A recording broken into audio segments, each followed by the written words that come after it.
No?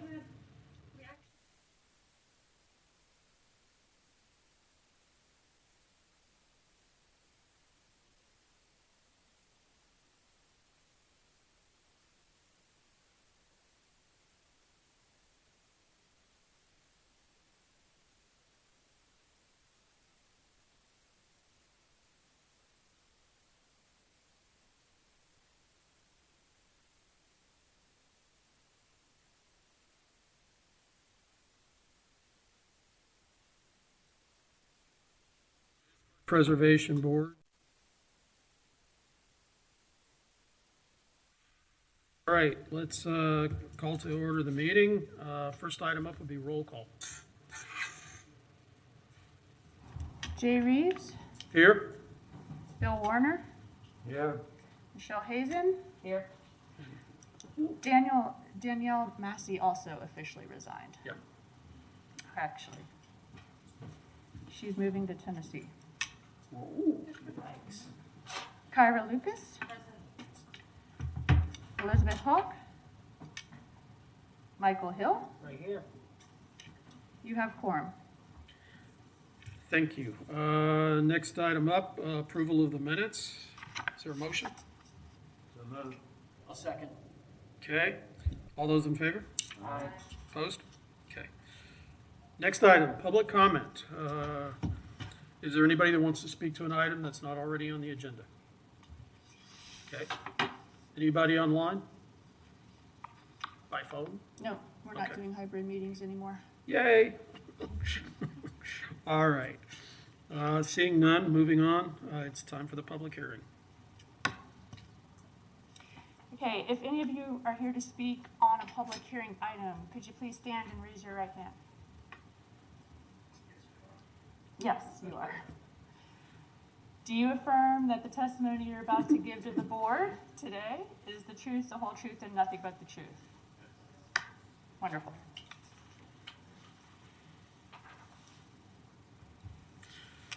All right. Item B, request. Well, I don't think there's any requests for deferral. Or Does public anybody hearing. want to defer their item? Definitely not. Okay, that brings us to business. Okay. Public hearing 1 is petition HP 21-00080. It's a COA to replace windows at 1115 Northeast 5th Street. This is in the Northeast District, also known as the Duck Pond. Dates of construction, 1947, 1948, respectively. And this is a contributing property in the historic district, though it is modest in nature. It's a one-story cross-gable structure. It's identified as a ranch in the Florida Master Site File form, but I think it is closely aligned with the minimal traditional style, mostly because of its date and the fact that it is very minimal in nature. But it does have some characteristic features that harken to the more classically designed styles. The applicant is replacing windows that are non-historic. So they're existing jalousie, single-hung aluminum windows. I put a couple of the photographs in your packet in there, but the ones that you have access to online, they took a photograph of every single window, so you could see all that if you wanted to. They're going to replace it with 1/1 double-hung Fibrex windows where possible, and where the window size is too small because if they're in bathrooms, they're putting in the sliders. Fibrex is a composite material that combines the reclaimed wood fibers with vinyl to produce a material that has more of the look of wood windows than typical vinyl windows and casings. And I believe the window company is here to show you some samples of that, so we can look at that in a minute. Okay. Now, the original application proposed a 1/1 double-hung window to one side of the front door and a sliding window on the other side of the front door. After consultation with staff, they did work with staff, and we convinced them, you want the same kind of window on either side of the front door. Yes. So a little bit begrudgingly because it's gonna cost him a little bit more money, but I assured him he's gonna much appreciate that look, and they're gonna do it. And they have also brought with them the updated little site plan that indicates it will be the same kind of window on both sides. Your applicable standards in this case is standard 2, that the historic character of the property shall be retained and preserved. The removal of historic materials or alteration of features shall be avoided. These aren't historic windows to begin with, so I'm very happy they're going back to a 1/1 configuration. And staff recommends that this application for the replacement of non-historic windows, as detailed in the window schedule that's going to be provided to us tonight, the corrected one, be approved. Okay.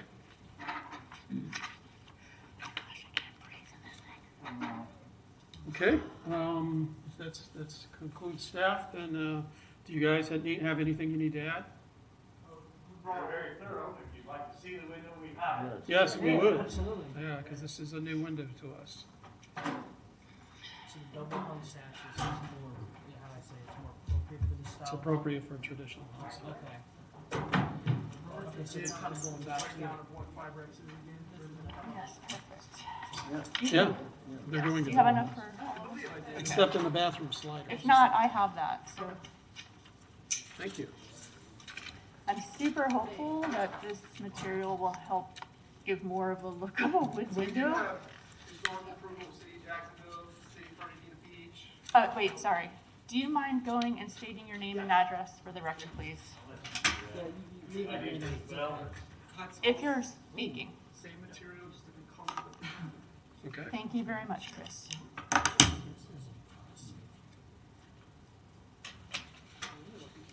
My name is Chris Sunstrom, Operations Manager for Renewal by Anderson of Florida. Where were we? So we have historical approval, City of Fernandina Beach, Jacksonville, and throughout other historical areas like Central Florida as well. Mhm. And I am Todd Chambers, Sales Manager for Renewal by Anderson out of Jacksonville, and the Gainesville market resides out of our Jacksonville office. Okay. So I can come up there and present, or? Sure. Yeah. So I'll just keep it really simple. One of the things that you'll notice is that this truly does look like a classic wood window Mhm. with the reveals and the indents and all this, as opposed to the vinyl windows and the aluminum windows, Right. which are just flat, they have no details. So this is the replacement window for Anderson Corporation. As you probably know, Anderson is the oldest window and door company in the United States. This is the window that they have designed as a purpose-built replacement window for this industry. So Great. we're in most historic districts of any stature throughout the United States and been approved with line colors. I can answer any questions that you want, but it is a true. Chris. Yeah, true double hung, yeah. Oh, okay. So, Can you flip it around so we can see the other side? Absolutely. You've got the classic Oh, like the pop slope sill built into it. Yeah, yeah. the architects on the board are dying to come, like, Oh, handle the product. yeah, you've got the consistent sight lines going through here as opposed to the single hung where you got the thicker and the thinner. So Yeah, it's yeah, just- yeah. everything's all about the consistency. Now, the scale of it and the detail of it looks pretty good, Yep. from what I can see from here. But What, obviously, they- this was just for a sample. If we Right. needed true full divided by, or simulated Yes. divided lights, we have. So that. you have the ones you can glue to the outside too. Absolutely. you Good. can do raised mutton? Oh, yeah. Yeah. Yeah, because that's probably what we require in most cases, yeah. Yeah, in your more true historic, Yeah. we Yeah. absolutely have them. We have Excellent. thin bar and wide bar. But there's this material on the outside and the inside? Yeah, it's 100%. Everything about this system is the Firex material, the sashes, the frame, everything is Everything is. 100%. Gotcha. Yep. Well, if it's painted on the inside, you're not gonna be able to tell the difference, and I assume you can paint it. Oh, you can. Yep. Okay. cool. Yeah, there are preparation instructions where if you wanted to paint it.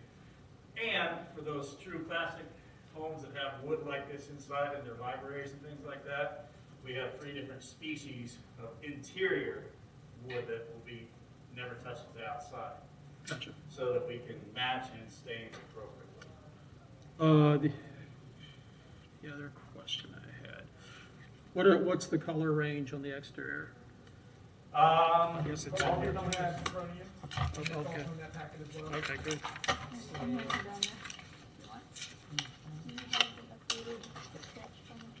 Pretty much the standard colors, white, cream, Cream. sand tone, terra tone, dark brown, black, forest green. Like all these do. Like all those, sir? Yeah, all those and then more. Perfect.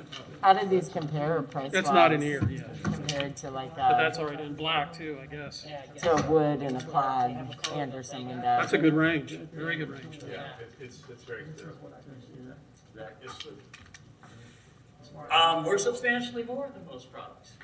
Yeah. We are. I mean, but is it less than the Anderson, like wood and clad? No, because you're not buying a window from me and you go put it in.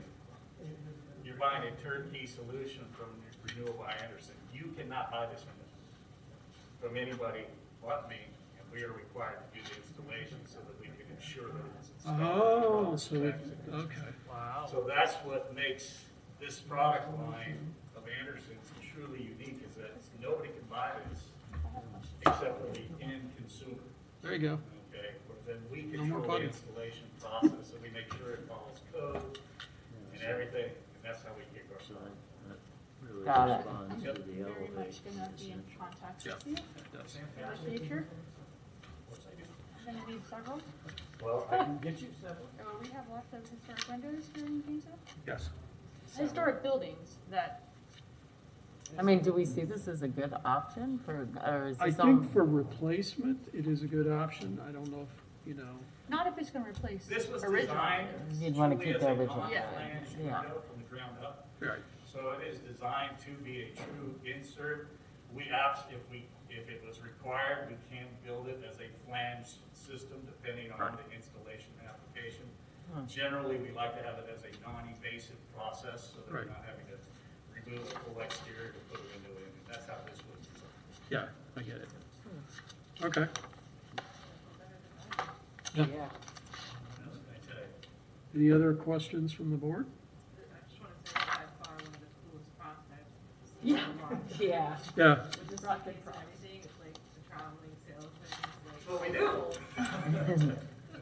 Thank you for that. It is so cool. One other detail here, this is a more contemporary edge, where in that true traditional home, we do make it a square edge, like the traditional wood, just a true squared edge. okay. You're welcome to keep that brochure. Do we know what the owner's choosing? Are they doing a square edge for this property? I think he's doing the more contemporary on the interior. Yeah. The outside's always gonna look the same regardless, it's just the interior. The interior has the variation, yeah, Yeah. yeah. Surprised in a 1920s home. or Hybrid and something. modern. Yeah. That's the check rail. Yep, Yeah, that's this side piece right okay. And then this is just an option. Some people want The it, some pole, people yeah, don't. because some people want them, some people don't. Yeah, got it. Okay. All right, thank you. Appreciate your presentation. Yeah. Are the owners here tonight, or? He's Was in, unable to he's in attend. North Carolina. Okay, well, we've got enough to go on. Okay, any other questions or concerns from the board? I have one question. Yes. It said in here that when they originally placed the jalousie windows, the windows before that were 2/2 double hung, but the owner wants to do 1/1. Are we cool with that? Yeah, the original windows have been gone for a really long time, because the jalousie probably went in the 50s. Yeah, but if 60s. But 2/2 doesn't make any sense in this house, because that's I didn't the think wrong so. period. Yeah. yeah, I didn't think so. But I that's think what it would have says. been 1/1. Yeah, Okay. yeah. Cool. I think the 2/2, I think it said 2/2 in the Florida Master Site File form, which is where I got that from. Yeah. Well, also, Surveyed in there are mistakes 1996. on those, so just to Yeah. let you know. Are you But I talking just- about the lights, Yeah, the 2/2 with this, that? Yeah, it just seems like the width of the windows, it would have. Yeah, it's not likely to be 1/1. I think the 1/1 will look Well, nice. 2/2s weren't really used after about 20s. 1915. Yeah. the latest, yeah. No, 20s. 20s, they'd already switched. And if that had to be an option More like on any other 1910. projects, we definitely have that ability to design. Yeah. Exterior. The multi-light.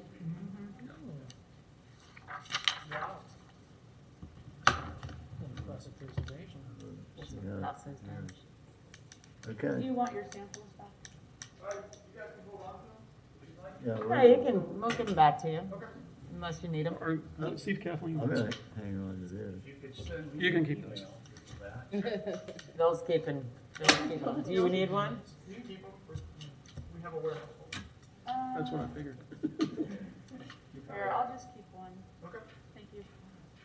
And then I'll be back. I can give you the card. Okay. I did have one other question. Yes. Because you had brought it up about the raised mullions. Is that something we want to ask them to do as part of it? Or?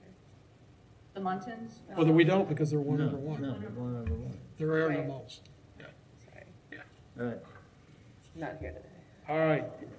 Any further questioning? If not, we need a motion. Move to approve HP 21-00080. I'll second that motion. Okay, we have a motion and a second. All those in favor? Aye. Aye. Opposed? Okay. Passes unanimous. All right, motion carries. Thank you. Good luck, guys. Paper that we get at some point. At some point, yes. Not tonight. We'll definitely get it, don't worry. Okay, public hearing 2 Okay. is petition HP. Petition HP 21-00089. This is a certificate of appropriateness to install a 5E crimp roof over the existing shingle roof. This is at 630 Northeast 6th Avenue. It is also in the Northeast District, also known as the Duck Pond, and is a contributing structure. While the Alachua County property appraiser dates it at 1929, this structure actually shows up in the 1913 Sanborn map. So we know that it is at least from 1913. It is a frame vernacular home, and it features a side gable roof with composition shingle and a full-length integrated porch. That porch is partially enclosed with screen on the eastern half. It's a really charming early building. I actually think it's a very stunning example of early Gainesville architecture, reflective of the homes being built in the early pioneer days. Simple porch columns sit on top of the square brick piers, and the siding on the original portion of the house is Dutch lap or drop siding. The lower portion of the porch and the lower half of what appears to be maybe a later addition is clad in shingle siding. So this project proposes to install a 5E crimp metal roof on top of the existing asphalt shingle roof. The applicant, the owner of this property, is elderly, and she has had to continually deal with roof leaks.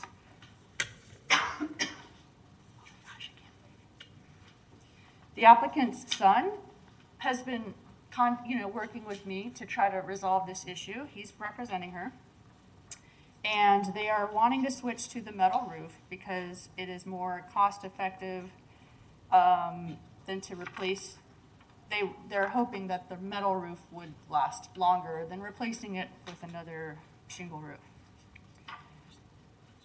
When roofs are proposed to be replaced on a significant structure in a historic district, the proper recommendation is to be return that roof to the original material that we knew it to be. So in Gainesville and in other north central Florida areas, most structures of this age probably had a cedar shake or a wood shake type. Cypress, probably. Cypress shake shingle. Obviously, a real wood shingle is cost prohibitive and very hard to maintain, so we would not recommend that they have to do that.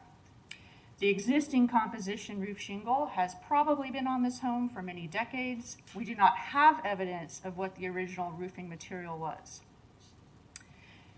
In the old 1978 survey photo of this house, it appears that it could have had the diamond shingle, which probably was an asphalt shingle.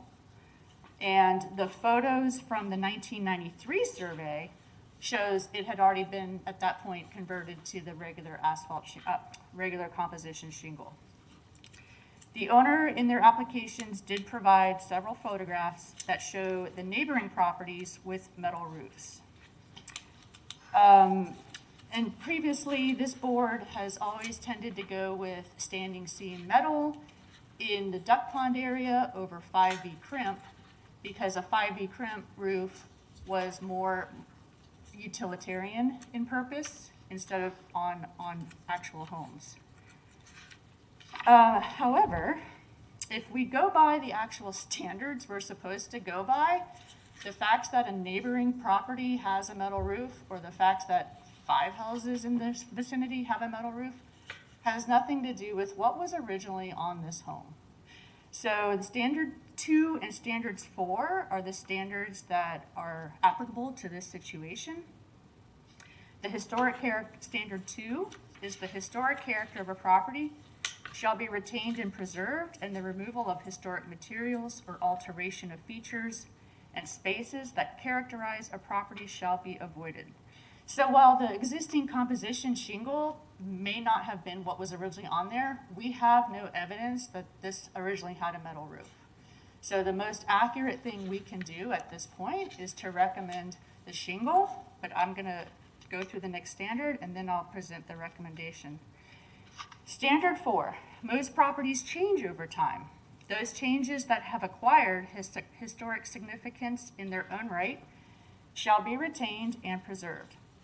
Again, I'm sorry I have to repeat myself in the staff report, but it's hard to say what the original roofing material was. Old photographs show that the shingle may have been that diamond pattern, which is now known as like a cascade shingle, and cascade shingles are available today. So staff recommends that the application for the installation, wait a minute, I wanted to say one other thing about the actual installation, because this project is proposing to put the roof on top of the existing roof. Maybe they are requesting that for cost-saving purposes because you're not having to pay to take off the existing roof, but I would have serious concerns, and I would, if you end up allowing them to do that, I would highly recommend that they get a structural engineer to figure out if that wooden structure can support a 2-roof system. A 2-roof system, they were never built to support the weight of 2 roofs.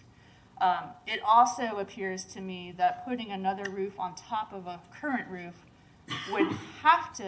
there would have to be some spaces and crevices in between in which moisture would collect and pests could infiltrate and cause all kinds of issues down the future.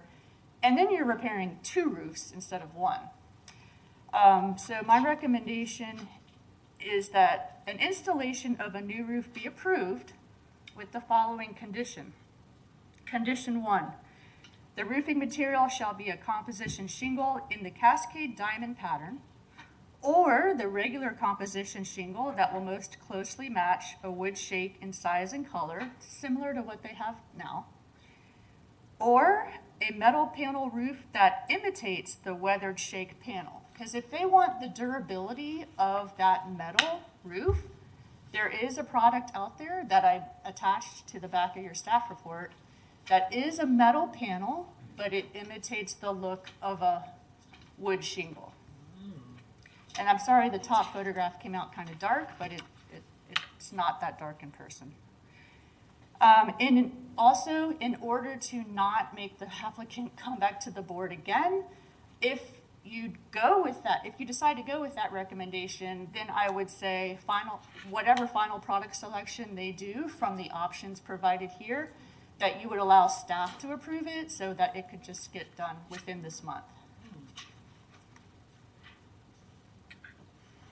All right. I was just gonna note the structure next door is a new structure anyway. You talking this one? Yeah, that's only a few years old. So that's not really relevant as far as a precedent anyway. Okay. Is the applicant here or somebody representing the applicant? Okay, don't see anybody. Board comment or questions? Michelle? So this Oxford shingle, like, how does the cost compare? It's probably way more expensive. Way more Yes. expensive, right? Which is why I also recommended they continue to stay with the existing material they have now, which is a composition shingle. It's appropriate for that style house. It's even less expensive than a metal roof. Or they really ought to look into what the cost would be for the Cascade shingle, which is a composition shingle in that diamond-shaped pattern. You can't get the Cascade shingle not for at least 12 to 14 months. Can you just come up and state your name and address for the record, and then tell us that comment? So I'm James Witten. You cannot get that Cascade shingle. There's supply shortages. You cannot get anything outside of about 4 or 5 different colors, let alone a different design. It's impossible. So that is not a viable option. Okay. And the Oxford shingles, those are more expensive than standing seam also. So it's incredibly expensive to get those template shingles. Okay, thank you. Thank you. Okay, I guess, you know, and I sort of expressed this in another meeting. What I'm seeing here is just, if you're looking at the pitch of this roof, it's pretty low slope. And so I think, you know, probably why the roof, I completely agree with tear off in the sense that for the structure, but also if it's a roof that's been leaking, which I think was mentioned, there's probably some bad wood up there. there's probably some bad wood that needs to be repaired.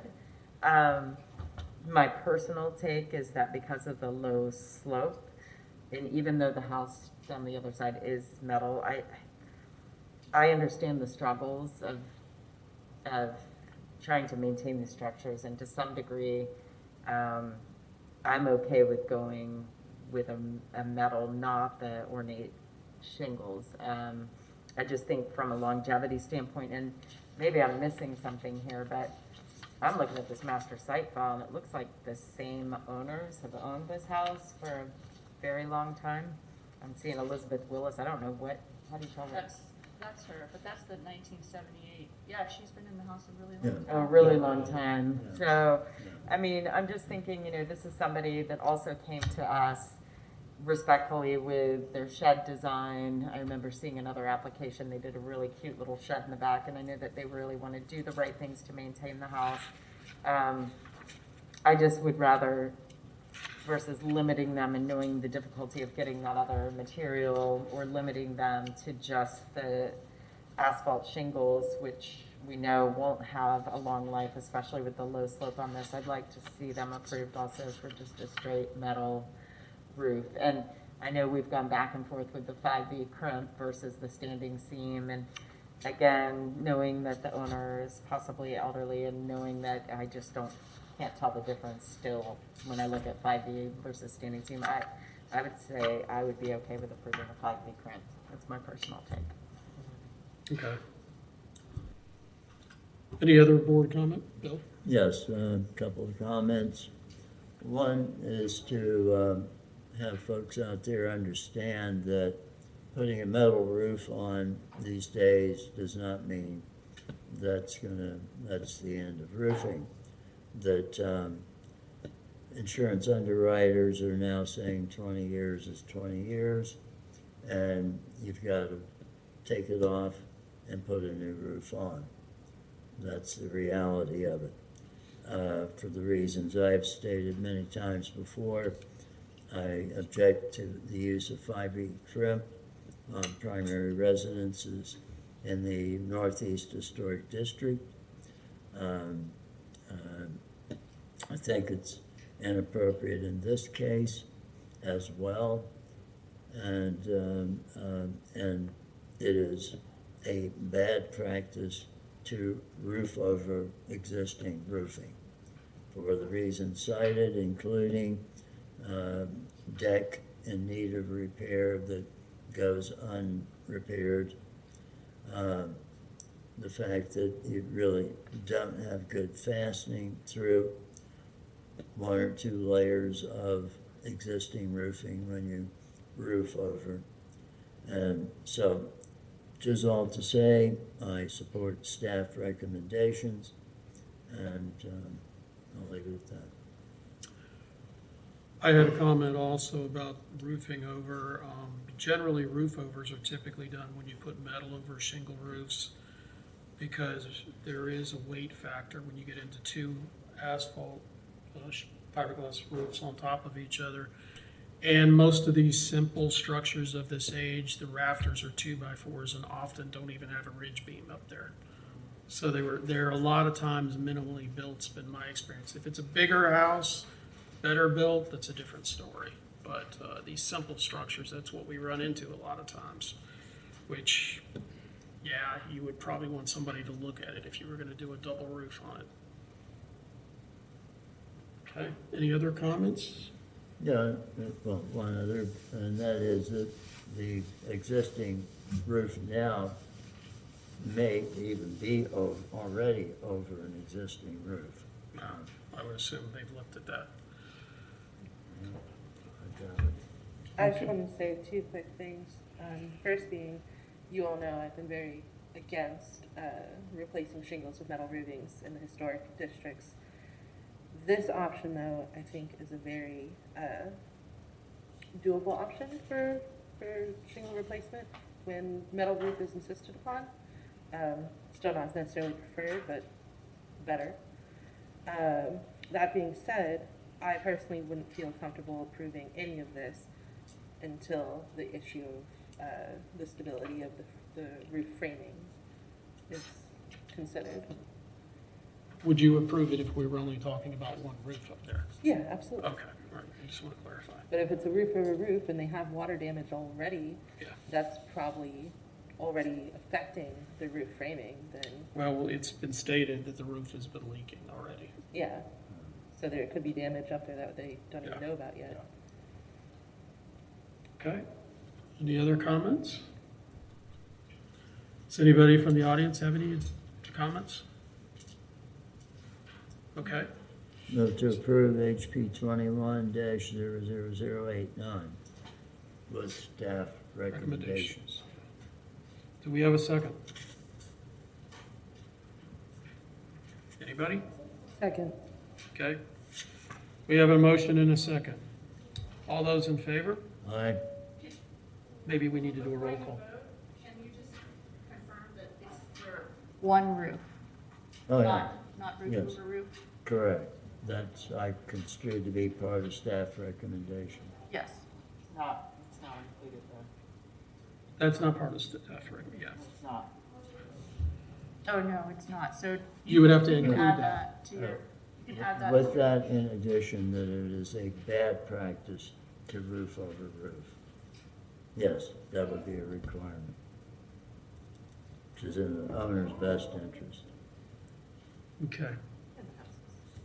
All right, with that modification, is your second approved? No, nobody's open to adding a standard 5D or, standing seam. Whatever is That's not standard. part of the motion, no. Well, I mean, can we make that part of the motion to give them an option? It would have been a motion if that was part of the Can I motion. make a motion? We're not done with this one, Michelle. Okay. I was gonna say if that were to be part of the motion, it would have been included, but it wasn't. We'll just see how the vote goes. Okay. Kara, are you okay with that since you seconded his motion to, With the addition of. Same, single. okay.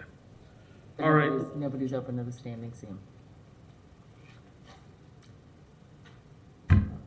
It wasn't part of the motion. Jumped right in with the motion. Correct. All right. All those in favor of the motion? Aye. Abstain. Aye. No, get a roll Yeah, call. standing seam was in there too, but I don't want to hold them up. Okay. 4 and 1 abstention. What was your vote? I'll vote aye. Wish they had another option.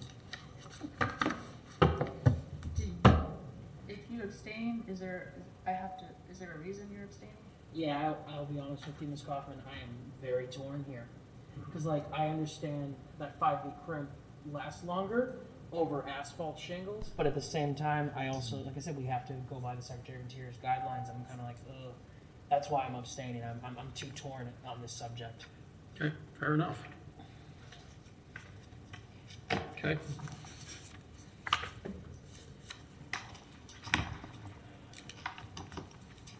I just didn't know if you had like a conflict of interest or something that I had to put down. That's fine. No, you're good. Yeah, I will say both points on both sides are extremely compelling, and I'm too torn. Are you ready to move on to public hearing 3? Yes, we are. Okay. Public hearing 3 is petition HP 21-00097. This is a certificate of appropriateness for the new construction of a 600 square foot ADU, or accessory dwelling unit. This is at 425 Northeast 3rd Street, also in the Northeast District, also known as the Duck Pond. Data construction from Alachua County Property Appraiser is 1900. The Florida Master Site File form indicates it's 1885. However, a local historian believes it was even earlier than this based on his research, and I bet you can guess who that local historian is.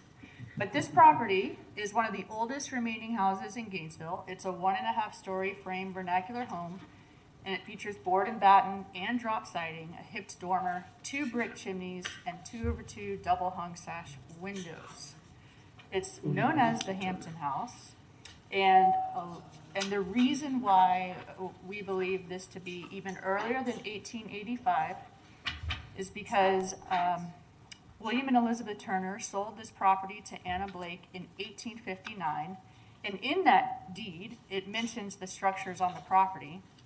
And additionally, Anna Blake's husband, Dempsey Blake, was a carpenter who came with his brother from New England, and they were probably building houses, many of the houses in Gainesville, right around that time.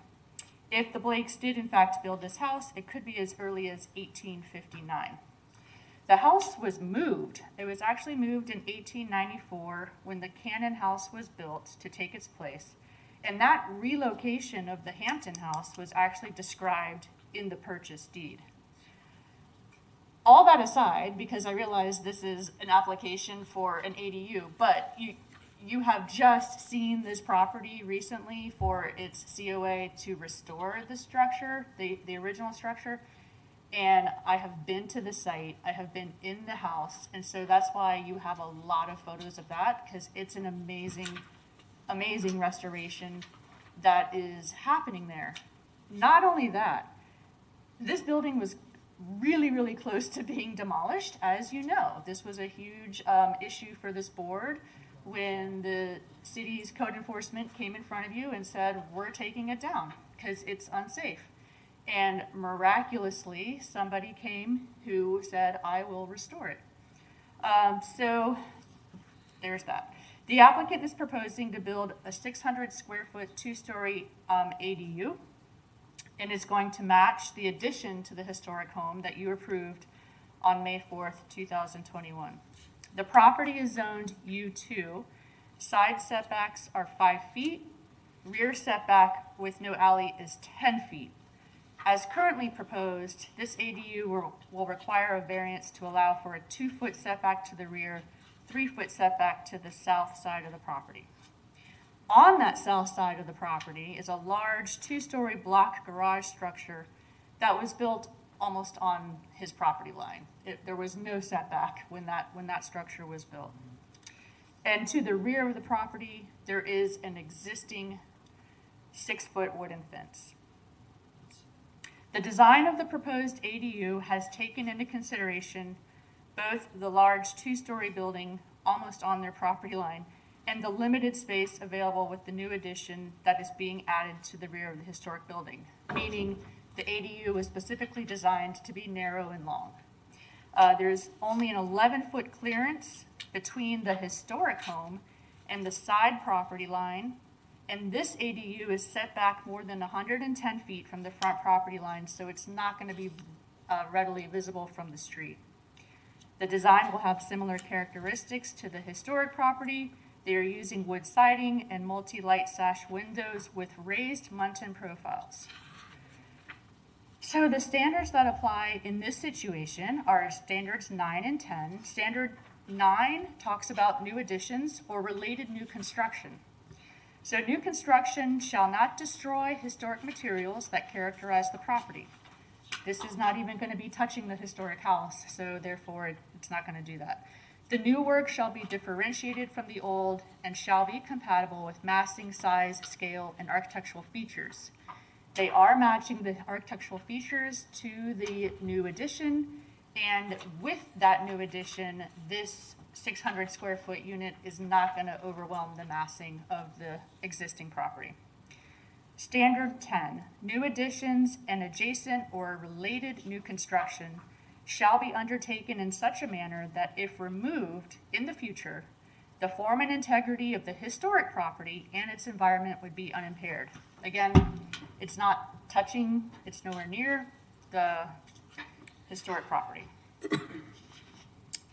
So staff's recommendation is that the application 21-00097 be approved with the following conditions. And the condition I have is that the building shall be moved closer to the existing structure to allow for a rear setback of 5 feet instead of the requested 2. Well, just for clarification, it's 3 in the rear, it's not. Me and Here on the drawings, hi, I'm Bradley, and just for clarification, if it did say 2, I think it should be 3, but I've just heard it mentioned 2 a couple times. Okay. The drawing show 3. We're requesting a 3-foot setback on. Can you just state your name, say- full yeah, name and address for the record, Sure. please? Bradley Hunter, and current address? Yes. 1027 Northwest 11th Avenue. Thanks, everyone. It's a small lot, and we have a 2-story existing garage like right on the property line, and no one's house is right there, so we drew a 3-foot side setback and a 3-foot rear setback. Obviously, I could live with a 5-foot rear setback if that's the difference between having a studio and not having a studio, but I think the drawing showed 3, yeah, just for clarification. Okay. I have a question. Yes, Michelle. So on the site plan, I can see photos, and I know where the existing neighboring property that's on the lot line. But where does I don't see that on the site plan to know in comparison. Here's the street, Yeah, I know, but and where's, the garage is like right here. It would basically be the existing garage. Mm-hmm. Yeah, so it would be right next door. The side setback's 3 feet. It would be 3 foot away from it. but I mean, like, where does the front and the back of this building land in comparison to the front and the back of that building? So the garage that's next door would be still further forward towards the street, yeah, than what we're showing for the ADU. So does this pick up like halfway? Where would it fall? I'd probably say about 8 feet, probably. 8. The face of the ADU, the one that we're proposing, would be 8 foot setback from the face of the existing 2-story garage on the property. So it'd be further back? Correct. So they're not right next to each other at all? Side by side, however, mine would be staggered back, 8 I believe, 6 to 8 feet. But I mean, there is a portion where the 2 of them are side by side. Side by side, there would be a 3 foot setback on my side of the property 3 foot, yeah. There is a little overlap, is what you're saying, yeah. There is a little over, yeah. Little, that's- but not a lot. Yeah, they're staggered. But how much overlap, I guess, because I'm just looking at the, We don't have their garage on the site plan. yeah, I don't see that. I'm guessing 6, 7, 8 feet would be the stagger. Just thinking about window alignment, I'm also thinking about when you're building it that close together, just water runoff, that kind of thing. If the buildings are right there and you have this dead spot right Yeah, there, so we have that's- like an 8-inch, I think. Yeah, and then Yeah. that could be an issue where it would need to be guttered where they're close together. And the window, you wouldn't want it, the building sitting out in front of the window, but it looks like the window, the existing window on the two-story part is 8 feet or something. It's just judging from this photo. Yeah, maybe more. Yeah. So it'll be sort of set back, so the windows for the new structure will be sort of behind where the existing Right. garage So you'd be structure looking is. into the backyard of the Gracie, basically. Yeah, they're more I believe the windows are on my side and in the front facing the street. Yeah, it definitely looks like there's more windows on the north side, which is great. Yeah. I I think that there was- are two on the south side that are kind of looking out, that's what I was curious about. Mr. Hunter, I had a question. In the photograph we have here, there's a jog in the rear fence. Yeah. And that jog's not showing up on the site plan. Where does that jog occur in relation to the, So when north I wall? did my initial boundary survey, Yeah. the surveyor gave me a rectangle boundary. right, However, when they come to do the layout for the addition, we're gonna start, they didn't leave me survey laths. So I'm gonna ask them to verify that. So yeah. currently, I believe it's rectangular. However, that jog may exist. We won't know until the surveyor comes out. I can probably explain why that jog is there, and it looks like it's gonna be pretty close to where you've got the sidewall.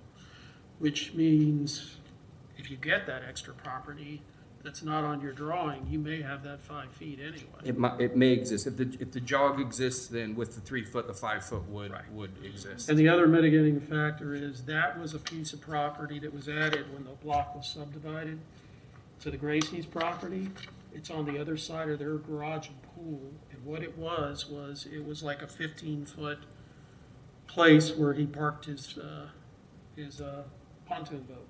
Who, which property? The one behind. Belongs to the Gracie, but there's no other reason for that piece of property to be there. And nothing can really be built on it, I don't think, where it's at.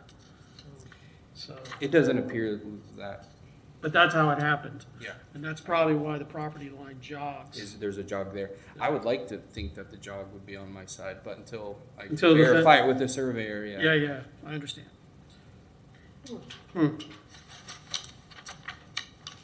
So just from looking to,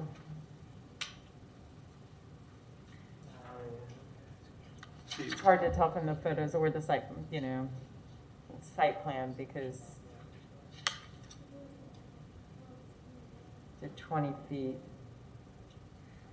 I mean, I'd rather see the variance, pushed further back to the rear. I mean, because that's just sort of not intruding in anyone's space. I am a little concerned about the 3 foot on the side just because of the proximity to the building, but as long as that That's legal from a code standpoint. 3 foot, Yeah, 3 foot. You need to be 3 foot away. Actually, 3'1" would be advisable, just for fire, right? just so you're over that 3 feet. Right. But it's because of fire code, but you don't, as long as you don't have any windows facing windows, you're okay. Yeah. And one side of it's a masonry building anyway. Yeah, I'm more concerned about the windows, and it sounds like it's set back more. It's just, again, sort of hard to see. But this is zoned U2, that's a 5-foot setback. Yeah. On the side. Is what's on the side. On the So we're side. giving them a reduction if we allow 3 feet. Correct. Yeah.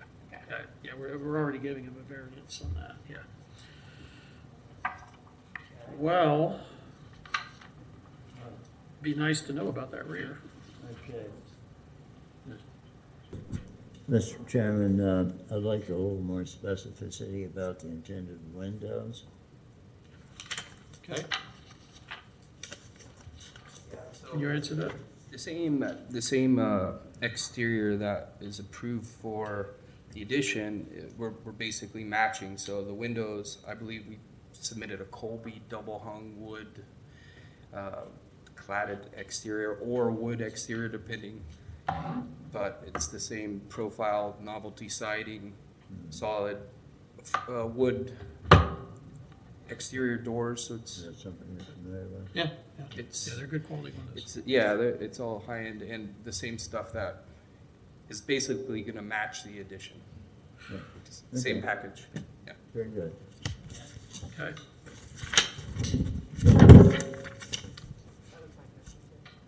Okay, we nailed 2 questions. Anybody else, questions or comments?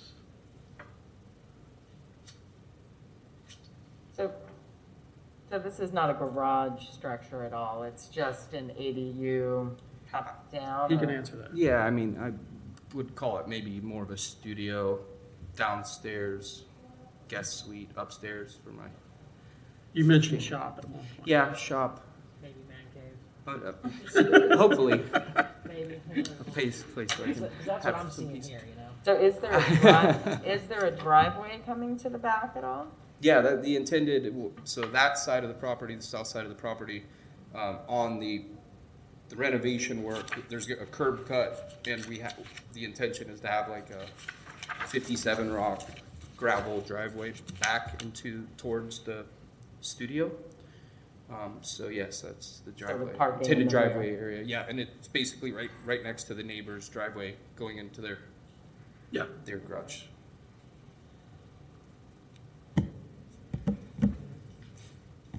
Okay. Any further comment or question? Is there any public comment? Okay, seeing none. Is anybody ready for a motion? Okay, move to approve HP 21-00097 with staff recommendations. Okay, is there a second? I will second that motion. Okay, any last words? All right. I'd like to ask that with the understanding that if the surveyor says they already have that 5 feet, they don't need to move it, right? Actually, if the surveyor if there is already a jog there, should that jog be taken into consideration to give him 5 feet? Sure. Okay. If there's a jog there, then you would get to move it back. Okay, so when we come out, if we verify that the jog's part of it, when we're submitting for the building permit, we can use the jog to get our 5 feet. Okay. Just come see Kathleen, and I Perfect. think the board Yeah, would that's support that's that. super fair, thank you. Because I believe it's actually there. Yeah, I mean, considering the fence is there, I would assume so, yeah. If you have the space, have the space. Yeah, totally, thank you. If we have the jug, we can just refer it to staff. You want to modify your motion then to include that? Yes. Okay, So I have modified my motion to include that. to include the jug. Have you got that, Kathleen? Yep. Yeah, Okay. I mean, you self. And you're okay, Kara? Yeah. Yeah, okay, so yeah, we'll let And you- Kathleen has the final word based on where the line I is. got it. Okay. Michael seconded it, so you know. Yeah, I'll Oh, I'm still- sorry. You agree. I'm Yeah, sorry. no, I'll still second that motion for sure. Okay. All right. All those in favor of the motion as stated and amended? Aye. Aye. Opposed? Good. Thank you.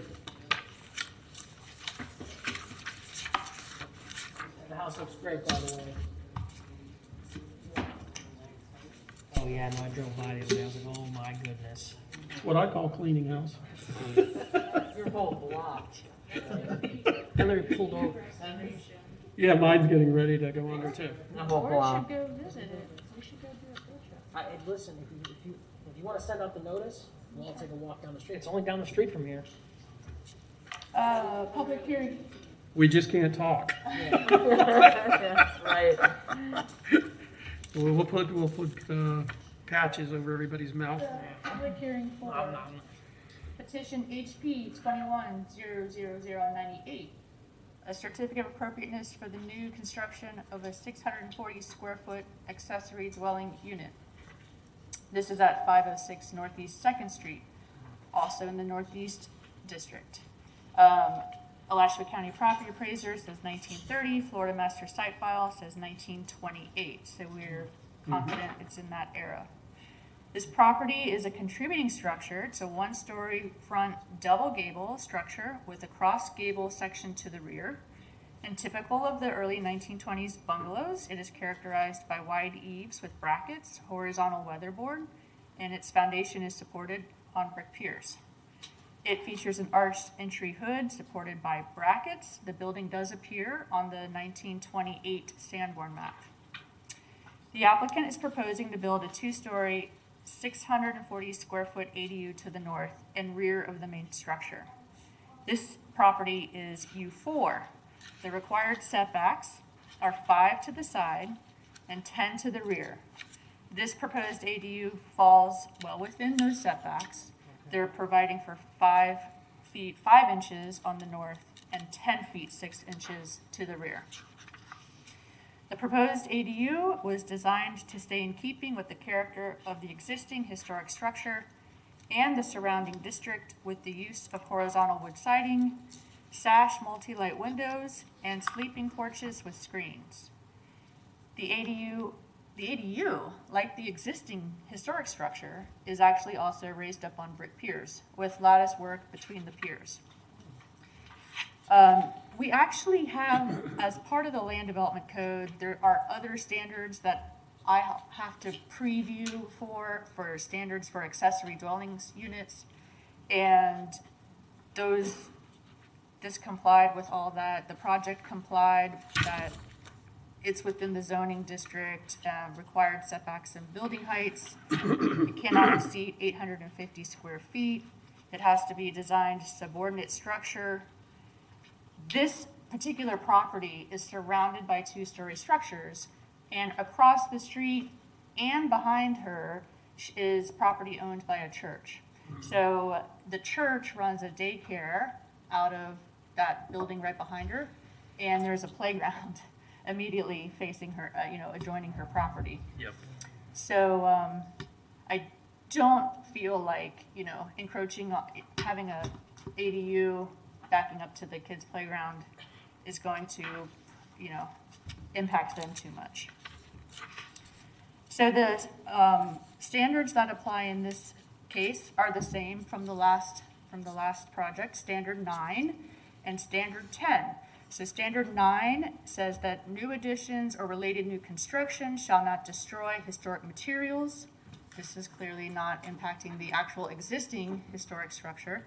The new work shall be differentiated from the old, but shall be compatible with massing, size, and scale, and architectural features. The size and scale are actually compatible since it's surrounded by all two-story structures. It will not overwhelm the existing historic property because of where it's sited on the property.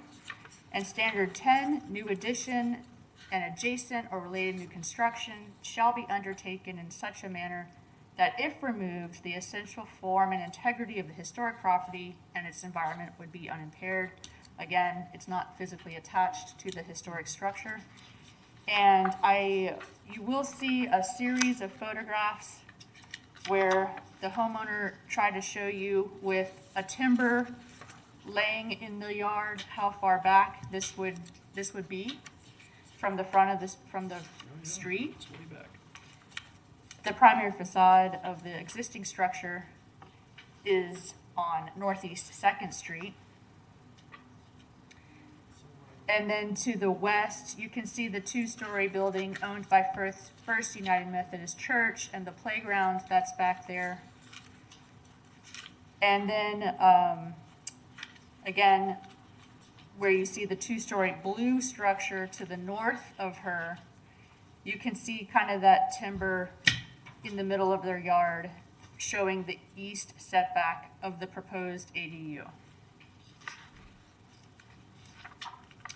So staff's recommendation is that the application 21-00098 for the construction of a new 640 square foot ADU be approved. And I'm super excited about the design, reintroducing the concept of a sleeping porch. That's definitely a feature often found on historic structures. And I loved the fact that this one was designed to be up on brick piers to look like the existing historic structure.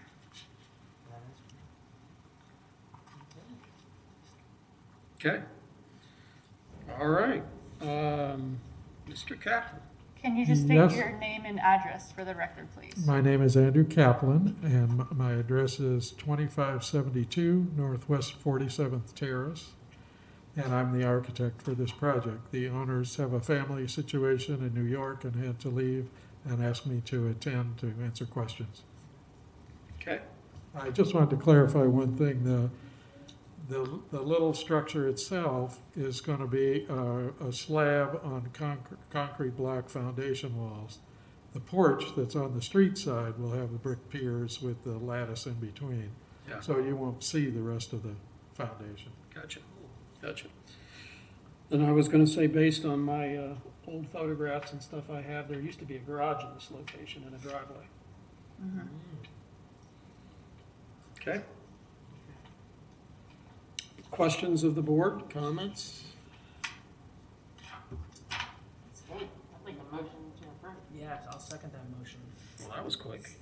Yeah. With staff recommendations? Staff doesn't have any recommendations. I haven't seen them. No conditions. No conditions. No conditions. I'd like to make a motion to approve petition HP 21-00098 as presented. I will second that Great. motion. All right, motion and a second. Any public comment? Okay, we're good. All those in favor? Aye. Aye. Opposed? Motion passes. Unanimous. Thank you very much. Thank you. No problem. Good design. Yeah, seriously. Can't wait to see it done.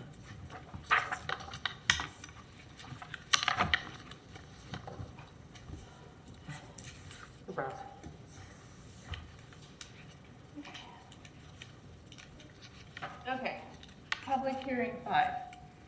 Petition HP 21-00102, certificate of appropriateness to replace a composition shingle roof with a 5E crimp metal roof.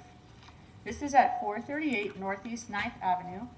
This is the Northeast District, also known as the Duck Pond. Dates of construction are 1927, 1928, according to property appraiser and the Florida Master Site File. The property is a large contributing structure. This is a very impressive sized bungalow with multiple cross gables and attached porte cochere. It is one of the best examples of the bungalow style in the district, with its stucco and stone cladding, central chimney clad in stone, and a large screened entry porch. The project is proposing to change composition shingle to metal 5V crimp. Again, when roofs are proposed to be replaced on contributing or significant structures within a historic district, our goal is to return to the material that would match what was on the structure originally. And this would have been cypress wood shakes originally, most likely. We would never recommend that you do that because of the high cost of the wood shake and the maintenance issues. Existing composition roof shingle has probably been the home's primary roofing material for many decades. We do not have evidence that this was originally a metal roof. The applicant provided you with with what looks like a PowerPoint. That is from the applicant. So they have provided a series of slides, and included in those slides is a map that shows other properties in the neighborhood that have metal roofs. However, the fact that neighboring properties have a metal roof does not have anything to do with, reviewing the criteria to this, applying the criteria to this structure. Since this is such a pure form of the bungalow style, a metal roof would look incredibly non-characteristic for this historic building. If the durability of a metal roof is desired, there are steel panel roofing products that imitate the look of a weathered shake panel, and we already know what you said about that from the previous application. The standards that apply in this situation are standards 2 and 4.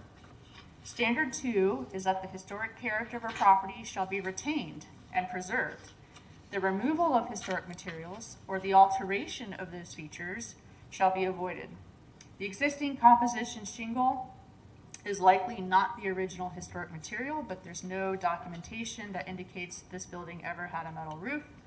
Standard 4, most properties change over time, and those changes that have acquired historic significance in their own right shall be retained and preserved. As far back as we have permit records and historic photographic documentation, we know that this property has not had a metal roof on it. Therefore, there is no precedent for a metal roof now. Staff recommends that the application for the installation of a new roof be approved with the following condition: that the roofing material shall be a composition shingle replicating the existing, or one that resembles a wood shake, or a metal panel roof that imitates the weathered shake look. Again, final product selection could be done by staff if you care to not make them wait another month to come back. Okay. All right. Yeah. So I'm James Whitten with Whitten Roofing. I would ask that we don't make assumptions based on the original material of the roof. And I will point to a 1921 article in the Gainesville Sun that advertises a bungalow for sale with an existing metal roof. Not only that, but as you go through the microfilms and you see these advertisements in the Gainesville Suns, time and time again, you have 4 lines, and they have for sale, and one of the things that they do advertise is a metal roof. And the reason I bring this up is because there's this notion that somehow metal roofing was a subpar or inferior product, which that was never the case. It was primarily used on garages for the sole purpose of fireproofing, which I have several articles I can refer you to as well. It was in trade magazines all the way dating back till 1910. But the automobile industry was in its infancy, and they were known for leaking fuel. So when you had a metal roof over your garage, which typically had a 10 to 12 foot eave to ridge span, it became conducive to use that for fireproofing, but it was also efficient because the metal was cut to size, and there was not a lot of waste, and there was very little complexity. So not only did you have a phenomenal material, but it also saved cost, and it also could save your building from a fire. In addition to that, there's a 1914 article about contractor Robert E. Lee actually putting a metal roof on the Merchants and Farmers Bank. And again, I state this because there's this notion that metal roofing was only used on impoverished homes, which is just entirely inaccurate. You can go back and you can read these articles, and there's just numerous historical references to metal roofing used on, very nice homes all throughout, not only the local district, but all throughout Florida. With that being said, 5E roofing and 5V crimp roofing is an incredibly old material. It can date back up to 1720 is one of the first records of it, but it didn't get popularized until about the 1830s and 40s with the galvanizing process and improvements with the rolling mills. There are a number of homes that we have pictures of that actually have V-crimp. The most notable would be the Four Sisters, and whether or not those were original, we do not know. But given the amount of oxidation they had in the early 2000s, I would dare say that they were a minimum of 50, if not 60 years old, and possibly the original roofs. It's really hard to tell because there's not a lot of documentation on early roofing. And the few books that are available, they're locked away in universities on the other side of the country. So you have to physically drive over there to use them. They don't actually release them. There's no digital copies.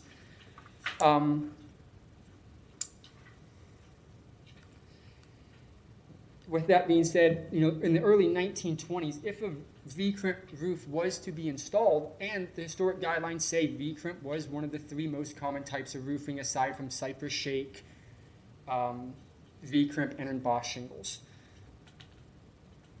I know you like to approve standing seam, but standing seam would not have been attainable by any resident of the duck pond. It was a commercial application only, and one of the few instances that it was seen was the Kirby Smith School. There's a couple other instances where you can see it on an entryway where it was done in copper, or maybe a bay window. But to say it would have been on a residential home of the mail courier is just, it's inaccurate. Not only because it was incredibly labor intensive, but a lot of these homes in the duck pond are complex. And these sheets were cut in standing seam to make those bends and those folds. Not only did you have to have just a very skilled craftsman, but you had to have the highest quality steel available to make that double bend to form that standing seam. So it's just not an appropriate material in my opinion. Whereas 5V, not only do we have evidence that it was used in the local district, but it's applicable, and it would have been something that was available. There is an advertisement in the Gainesville Sun also that points out, and I quote here, "It can't leak, can't burn, and needs no paint. There's a style for every type of building, cool in summer, warm in winter," promoting the use of metal roofing. There's an ad in 1934 about the fireproofing capabilities of metal roofing. It goes back into 1932 where, an opinion article comments on he has a large 2-story home that now has a metal roof, which greatly adds to its looks and usefulness.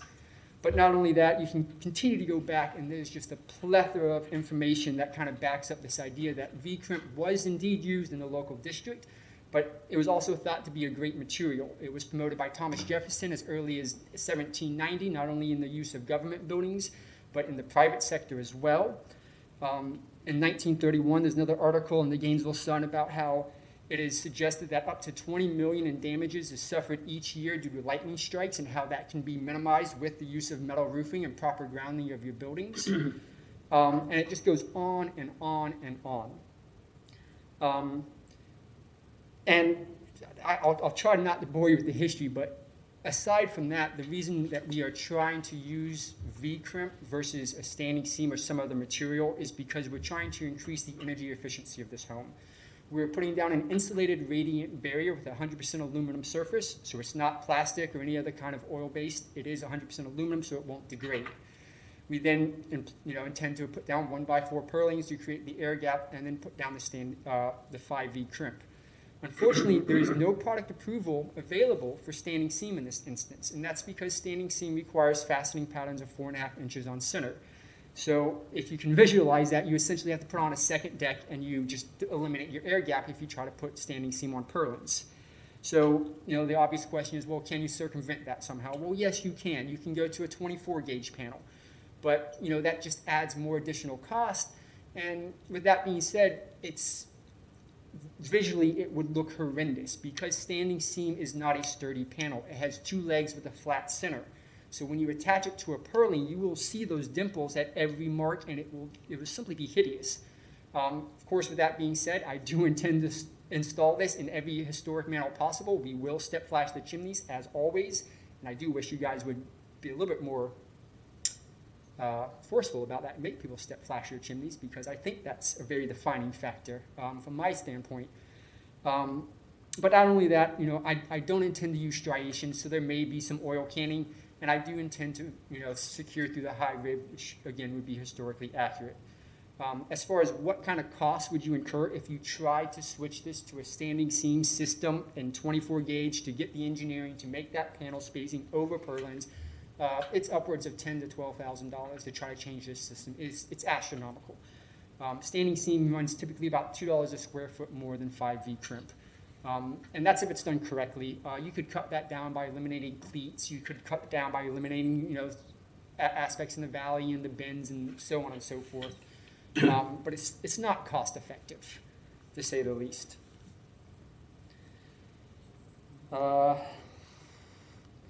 There are 24 current homes in the duck pond alone. That doesn't include the southeast or any other districts with 5V crimp. We just did Harlow's 4 houses down, and again, it's more about the energy efficiency and that the V crimp lends to this purpose. And not only should we be preserving these homes, but also the planet, because this is where culture meets nature. There's just a lot of aspects that kind of lend to this application. And I do agree that you should not be putting V crimp over a leaky shingle roof. That's just absurd if she's had so many problems.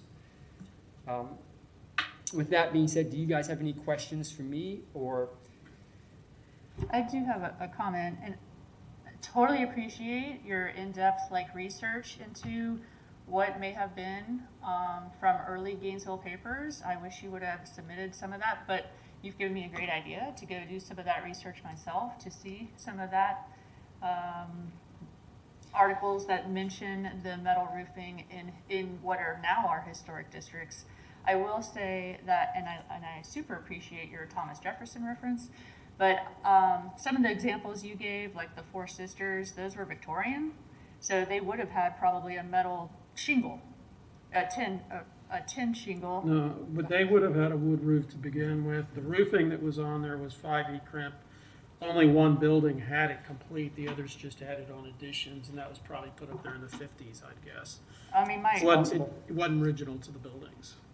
but just to be clear, my recommendation isn't regarding standing seam versus 5E No, crimp. it's not. This is a very massive bungalow, and in our experience around the state of Florida, bungalows very rarely had a metal roof. I can point to exact evidence where there is advertisement saying bungalow with metal roof for sale. Well, let me give you the history of the duck pond roofing, because I've been around long enough to have researched it, to kind of know what was here. And the original metal roofs in the duck pond, at least, were typically pressed-in shingles. That came in the 1920s, but all those houses originally Because you had wood Walter roofs. Lockheed develop the locking And the other thing that came in, of course, was asbestos shingle at the same time. And then you began having regular shingles coming in simultaneously with that. There were 5E crimp roofs, but they were typically the garages. You were correct in your statement about that. They were accessory structures. Now, when you get to cheaper districts where the construction was not as expensive, Pleasant Street, Southeast, other areas around town, and Four Sisters were downtown, as a matter of fact, you see it used more. And I would dare say that that's due to their simple design, which was Right. conducive to the panel lengths. Right. It's not like now where you can cut things to size. You know, you had a certain size and you had to work with it, whereas, you know, Pleasant Street, downtown, everything was almost gable to gable. Yeah. You know, you didn't cite many valleys or hips or anything of that nature. But I think the thing is, in our guidelines, you know, when we originally talked about metal roofs, one of the things we talked about is we would give serious considerations to buildings that had a distinct architectural style. And this bungalow, while it is a bungalow, it is a craftsman bungalow. Rarely, I can't even think of an instance where I've ever seen a craftsman bungalow with a metal roof, because they were all about the wood. They were about the wood shingles on the outside. They were about the shingle wood roofs. And that was just the nature of that style of architecture. And this is a very good example of a craftsman style bungalow. And so being in a neighborhood that didn't really have sheet metal roofing to begin with, and you've got one that is more high styled, you know, my inclination is to be less accepting of it. If it was a building that didn't have a distinctive style, that's a different story. That's the way the board has talked about dealing with metal roofs in the past. Shouldn't we try to be moving forward to not only create homes that are sustainable, though? I mean, Well, let me tell you this. There are other ways to get energy efficiency in the attic and the roof besides a metal roof. And having one that has a metal roof on it, I can tell you that attic still gets pretty doggone hot. If you want to do something about insulating the roof, foam the underside of the roof. well, so that's why we're including an insulated radiant barrier, not just a radiant barrier. And we're also adding Radiant barrier is not going to get you anywhere close to what a foam It's an insulation. insulated radiant barrier. It's not just a radiant barrier. There are two separate things.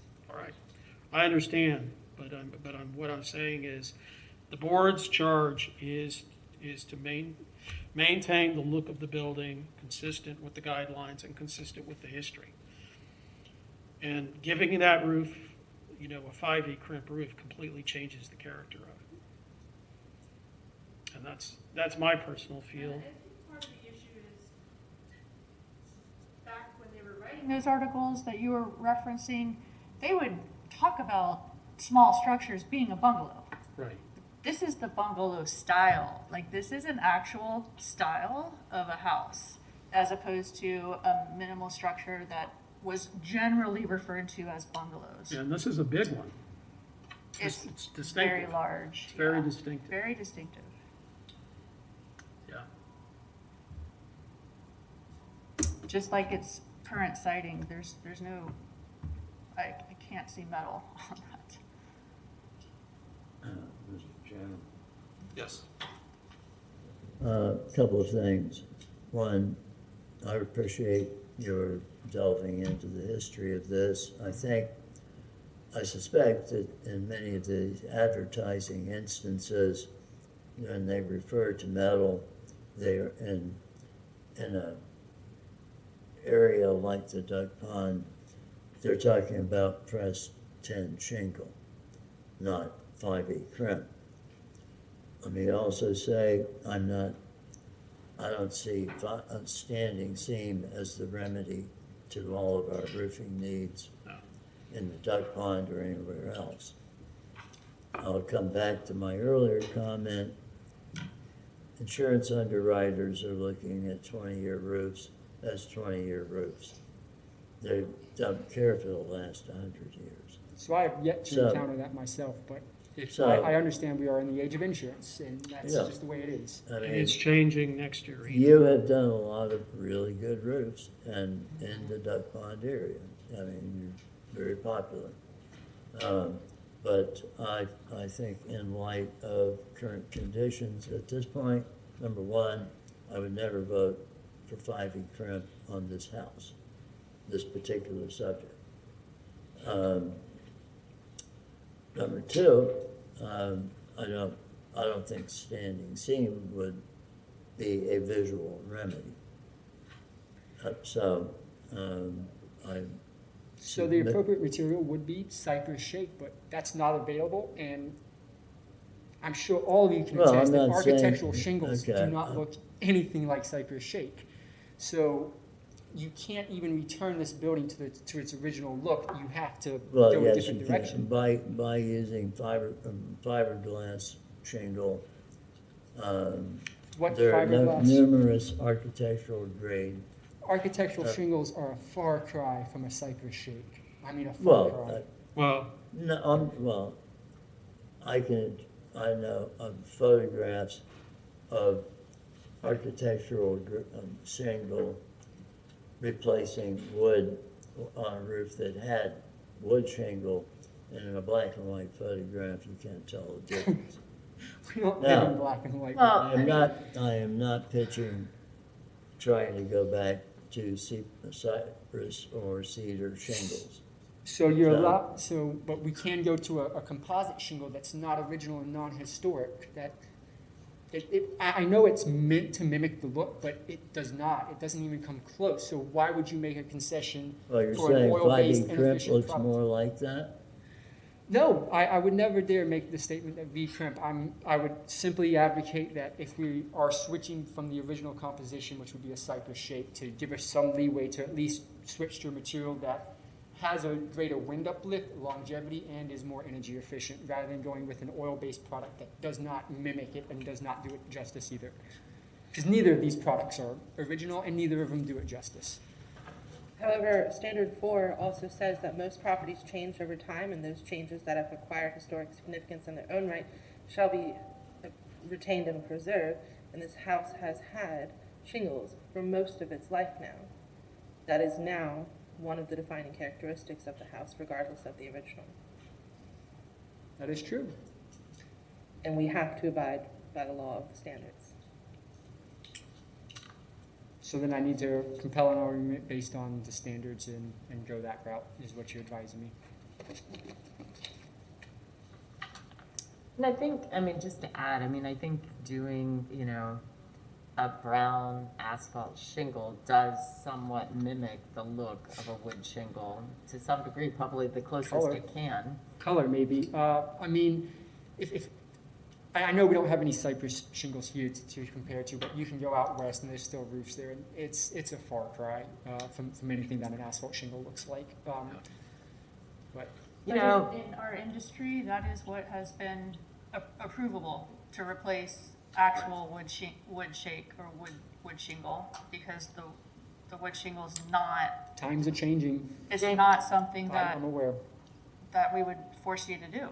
James, you know what? You're one of the most knowledgeable roofers that we see come in here. You know what you need to do? Invent the product that's going to be sustainable and really work for the standards, and you're welcome. You are now a millionaire. You do that. I'm serious. The roofing products out there need to be reinvented. I think, there could be... Asphalt shingles won't be around in 20 years. I can almost guarantee you that. That would be amazing. The industry is not trending that way. Last year, we did 75% shingles, 25% metal. This year, we've done 60% metal, 40% shingles. The whole industry's moving, and asphalt shingles are they're dying. Can you price out for your client what that metal panel that imitates the cedar, the wood shake? It's beyond the cost of standing seam, I know that. So if you know, we don't want to move them out of standing seam because the sheer cost. The idea of putting on a batten system with an actual pressed tin shingle is just going to be astronomical. I would love to install nothing but that. No, I'm not that would talking be about- absolutely amazing, but it's just so cost prohibitive I'm not right talking now. about a pressed tin shingle. You're talking about the Oxford shingles? Or the Cascade? No. I'm talking about.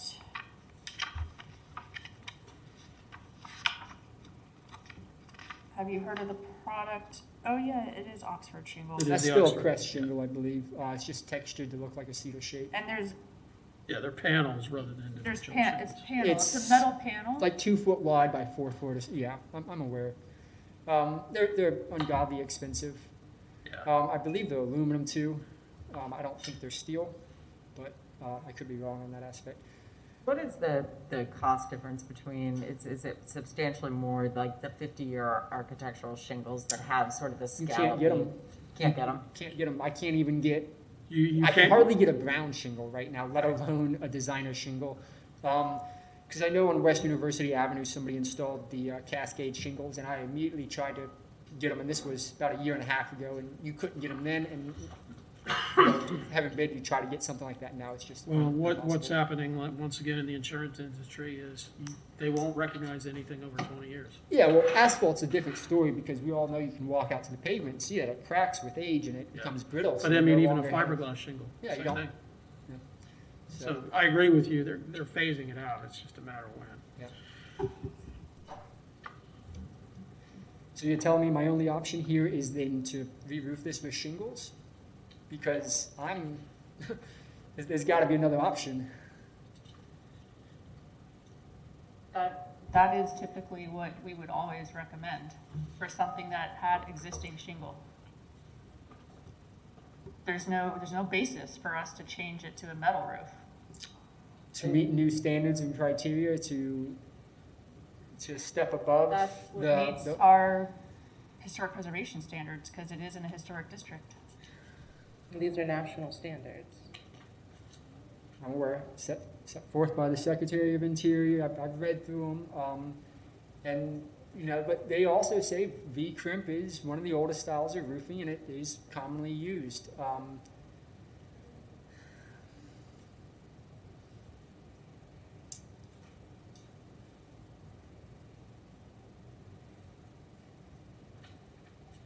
Somebody want to make a motion? I had a question just for my own reference, and I think you would know this more than anyone on the board. I get it's probably going to be astronomically expensive, so I'm not necessarily recommending it, but couldn't the Goodwin lumber mill down the road, they still do cypress, don't they? You don't want to do cypress, it's a short-term roof. Yeah. Yeah. Florida's too wet for it. No, It rots. You see the same issue with shingles. Yeah, I've always with heard the moisture. other, I've You know, always even heard it the other asphalt way around. shingles. And it's expensive as all get out. Yeah, I get that, yeah. And honestly, But I was curious if they even still did it. Yeah. we've only done it on historic buildings like Yes. museums, Yes, they do. and they don't last. We have several buildings in South Florida, in South Miami, that had, or that originally, and because they're such very important historic buildings, they have maintained.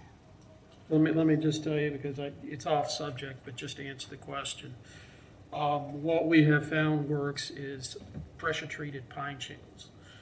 And that's what's been used on Marjorie Kenning Rawlings, and it's what we used on the Hale Plantation House. And they And have that some sort seems of- to be holding up much better Some than sort of cedar. corrosion-resistant fastener, You'd have to, yeah. obviously, because that pressure treated must react with whatever So fastener. what you it use. does is the chemicals in it keeps all the algae and fungus and all that stuff from growing on it, which is what rots the roof. And that's the difference. And there's a company out of Savannah that you could get those. However, we're talking way too expensive for the average house. I mean, I still would like to go back to the fact that if you have advertisements in the Gainesville Sun from the 1913 up to 1930s promoting metal roofing, it had to have been here. You cannot say that it wasn't. Otherwise, why would you have advertisements for over 15 years for this product? Not only was it advertised by roofing companies, but it was also advertised by Bear Hardware and many other, what was the other hardware? But they advertised galvanized V-crimp sheets. So it absolutely was used. And like I said, there is that for sale property of a bungalow, and I know we're making assumptions of what style or what size and all these others, but you're also making assumptions saying that, well, it was most likely cypress. Well, here's another thing to throw at you. If there was a historic bungalow or a craftsman bungalow with a metal roof, I can just about guarantee you it would not have been silver. Well, it would have been rust colored in about 15 years probably, but. Or it would have been, They I would may have not seen them in painted copper, but that's out of the question. Yeah, they would have painted it green. It would have been a or dark paint. color because that would have gone with the house. Yeah. Yeah, it would have been painted. But absolutely. that kind of defeats the purpose if you're trying to do energy efficiency with it. Not necessarily. When you paint metal roofing, it actually helps with emistivity, so it doesn't transfer as much, as Right. well as it increases longevity. The problem with mill-finished metal roofing is that as it ages, it becomes less emissive and it does transfer more heat because it loses that reflective index. Right, right. But so on and so forth. All right, I think we've kind of discussed it for quite a bit. Are we ready for a motion? Since there's any comment, you're the only public here. He's the owner. That's Go Mr. to your Cole. house, okay. Okay. And I just want to say that, we do for a while, and we appreciate the historic character. We really look forward to the activities that, Yeah.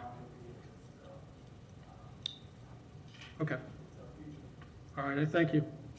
And just to state, when you want to put a radiant area on the underside of the roof, then the shingles suffer because it radiates the back off. Right. So if you put a 30-year roof, you might get 20 years, maybe maximum out of it. So you could ice lead, but I have a problem with that because, buildings should breathe. And there's a lot of research coming out that we shouldn't have sealed structures, but that's still Well, as far as energy efficiency, the best thing, and this is, I heard years ago from the University of Florida, the best thing you can do in our climate is to close up the attic and keep the humidity out of it, and that's what Icynene does. Because it's the So late. what about the interior humidity that goes into the attic? You have to use bath fans, that's the answer. What about when you breathe? I mean, there's so much moisture release. Well, that's what the must air limit. conditioning does, is take that out of the air. And I'm familiar with the U.S. papers. I've read them on ventilation, but there's a lot of research coming out about how homes should be breathable, and Icynene may not be the solution.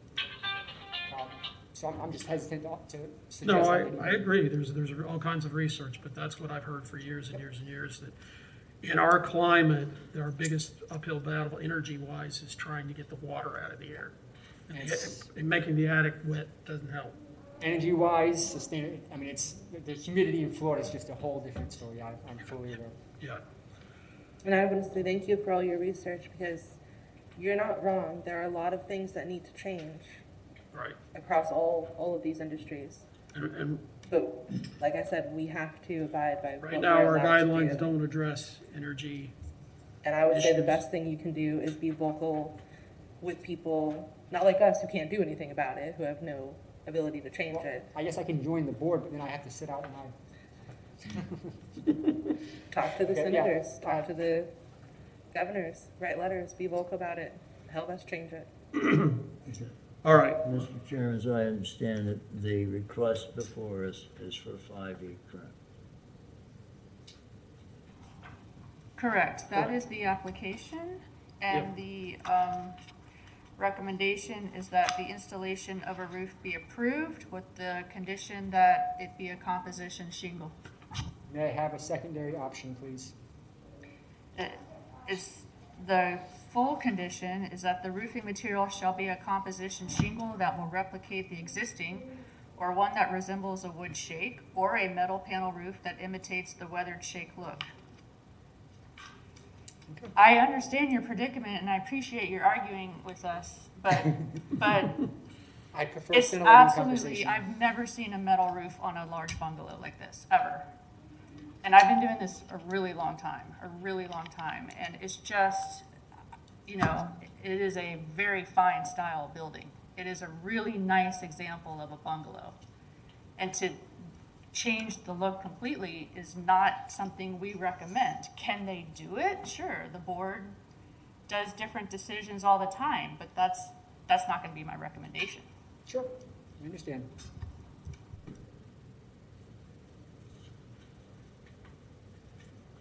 Okay. Okay, Did that answer your question? all right. Ready to move to approve the petition with the staff recommendations. Do we have a second? Let me refer to it as HP 21-00102 with staff recommendations. Second. Okay, we have a motion and a second. All those in favor? Aye. Let's do a roll call on this one, because it's probably gonna be close. Yeah. Chair Reeves, Aye. Bill Warner, Aye. Michelle Hazen, Kyra Lucas, Aye. Michael Hill. Abstain, Okay, again, just because it's still torn. understand. So the staff recommendations were composite shingle or something to mimic Any cedar kind of shake? shingle you want to find that looks like a wood shake or wood, or the panel, or the metal panel, the metal roof that looks like the, What about tile? Way expensive. Well, if you're talking metal shingle to mimic shake, tile may be in the same realm. I'm sorry, say again? Tile. Would you guys consider that if I came A back flat before you? square? A flat No, square? no, barrel tile? Similar no. to what's On on? a bungalow? No. There's others present, I guess they're not on bungalows, but there are other original tile roofs in the duck pond. That's why I was asking. I can think of one, Giovanna's big bungalow had a tile roof originally. Yep, Giovanna's. There's also the one on, is it Fourth? They may exist in some places, Ninth but Ave? I that, think this it's on house Ninth never Ave had and that. Fourth Street. No, this house never had that. No. No. No. Yeah, see, it doesn't really meet that. It's based on So either I- the look of what it had or what it had. Okay. All right. Okay. Thank you.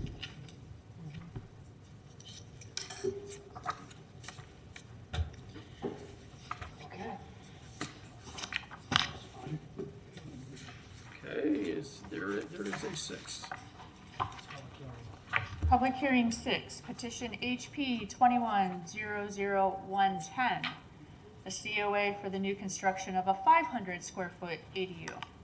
This is in Pleasant Street District, 630 Northwest First Street. And the property is on the easternmost border of the district, and it's new construction. But I have to say, it is one of the nicest examples of new infill construction in a historic district that I have seen in a very long time. It's turning out nice. It's really well done, and I'm a little surprised the owner's not here. He really wanted to be here. He was very eager to have this heard, because this is one of the ones that was bumped from October. Gotcha. So, the property is zoned RC, and the required setbacks are 5 feet to the side, 5 feet to the rear. This falls well within those, they're providing 5 feet 5 inches to the rear and 20 feet to the side property. As you can see from, I went through that land development code for you with the ADU, and this project complies with all of that.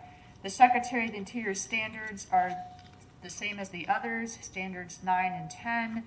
And this is not even a historic existing building, but it is in the historic district. Yep. So we definitely want to look at design more than just how it relates to the primary residence, since the primary residence is not a historic building.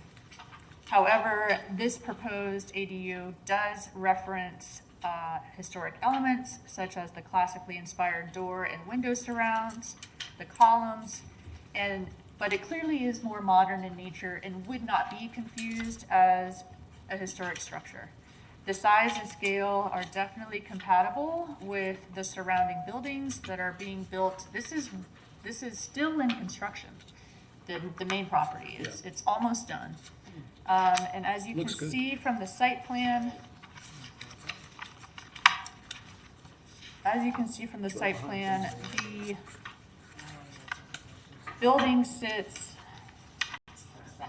way behind the main house and behind the pool. So it won't even really be seen from the street. No, you won't see it from the street at all. Okay.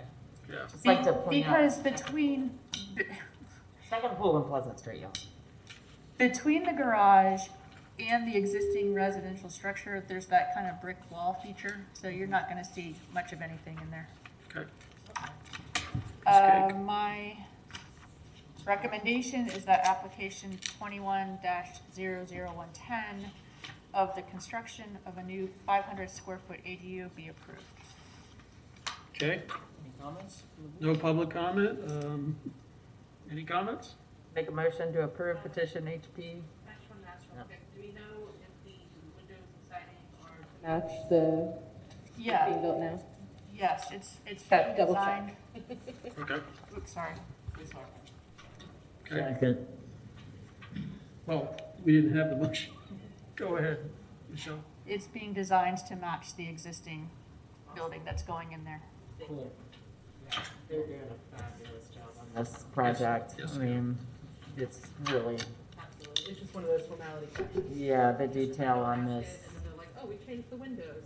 I agree with Kathleen, this is the details on this one, they are being so thoughtful. Proportions are nice. I stopped to meet with the brick person the other day, I was like, what are you doing? He's like, the owner just let me kind of come up with my own concept, awesome. and it is really cool.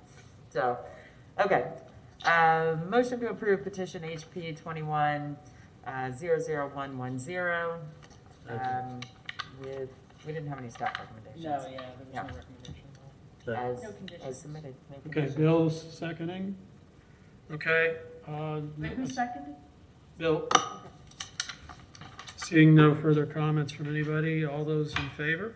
Aye. Aye. Opposed? Passes unanimously. Cool. Very cool.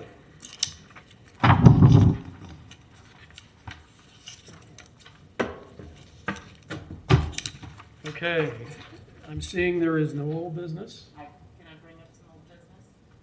I actually was almost talking about two. Well, we got board comment coming, that's probably. A board comment, yeah. Yeah, old business is not, you get it, old business is old But business. it was an old business. Is it an actual Old COA? business. Okay. Yeah, it was a COA. Does that clarify? I think That that's probably still falls under board comment, doesn't it? The one that you approved? one that we approved. Yes, that's old business. It's old Okay, business. okay. See? Michelle? Okay. So for the property that we approved at the one with the white metal roof, the one on 6th Street, Oh, yes. the door, Mhm. it was pointed out to me that we have a wagon wheel door from Home Depot God. that has been painted. Let me see if I can find a picture. Uh-oh. Do we have to send code out? So here is the door that was put on. Yep, colonial door on Colonial. a Victorian house. Everybody Yeah. see that? I mean, I'm pretty sure that's not what we approved, right? I don't, I can go back and look. Do you have the actual address? 609 Northeast 6th Street, maybe? yeah, that was the one Liz was bird dogging and she hasn't been here lately. And she's off the board now. Yeah, I mean, there were Oh, just a sorry. lot of things that didn't go. Oh, it's been a Well, bit. I'll look it up, Look and it if it's not that was on the plans, we will send. I wouldn't have approved that, I know. Yeah, I don't think that's what. I don't think anybody here would have. No.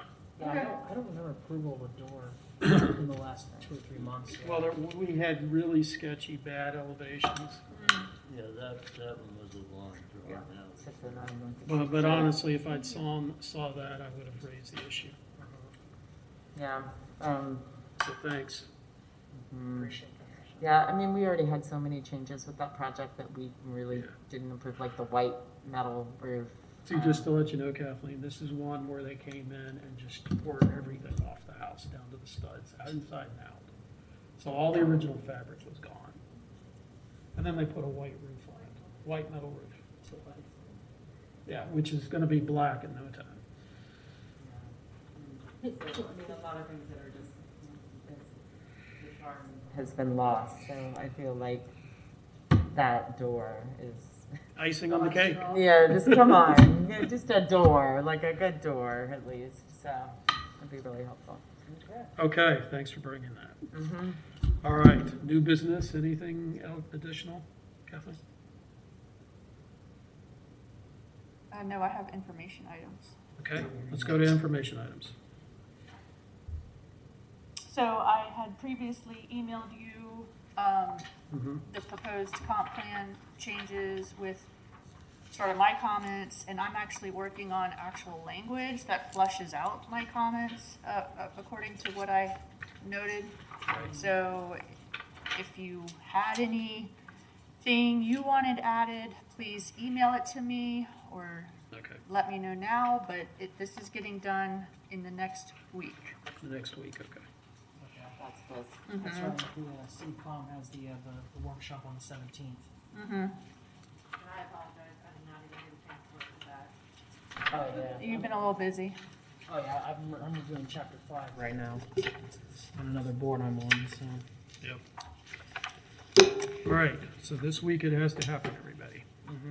Okay. I do have one other, well, I'll let you get to these because I can read my board comment. Okay.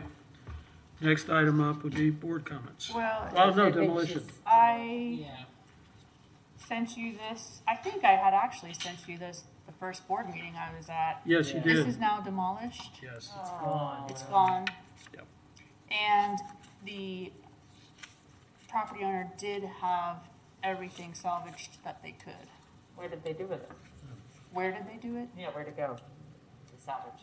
Oh, I don't know. Oh, you know what? You know who probably has it? Doug Aberman. He got the demo. He got the contract for the demo. He actually left me a voicemail the other day. Was saying, "Hey, Mike, just so you know, I'm taking that house out. If you want to come see it or come." Doug's on Pleasant Street? Yeah, Doug's on Pleasant Street. It's got the one on 730. Yeah. If you want his number, Michelle, I'll give it to you. I might have it. Yeah. Okay. Yeah, I go.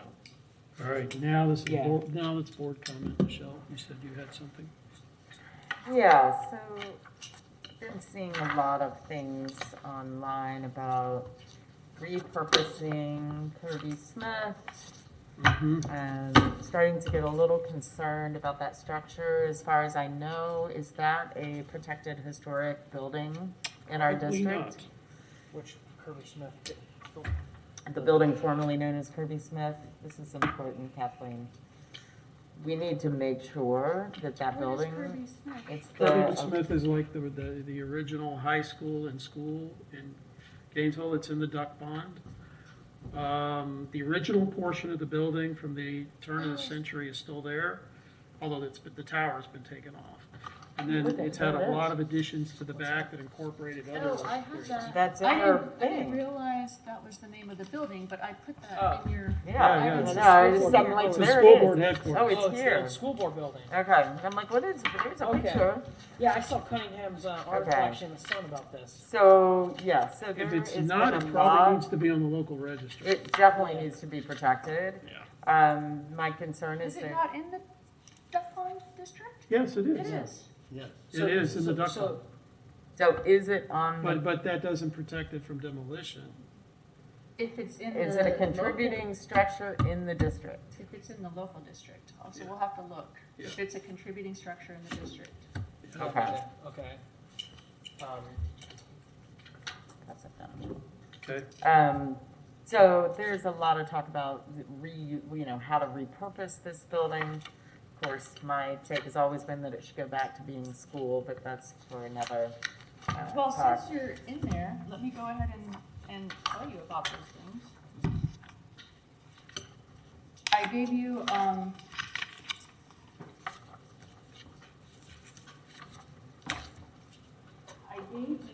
packet of Can I borrow yours, please? Yeah. Because I only made enough copies. Uh-huh. So this is items of interest for the Historic Preservation Board. And these are just things I pull offline that when I type in Gainesville history, Gainesville historic preservation, Gainesville. Like I use a multitude of things to search for these.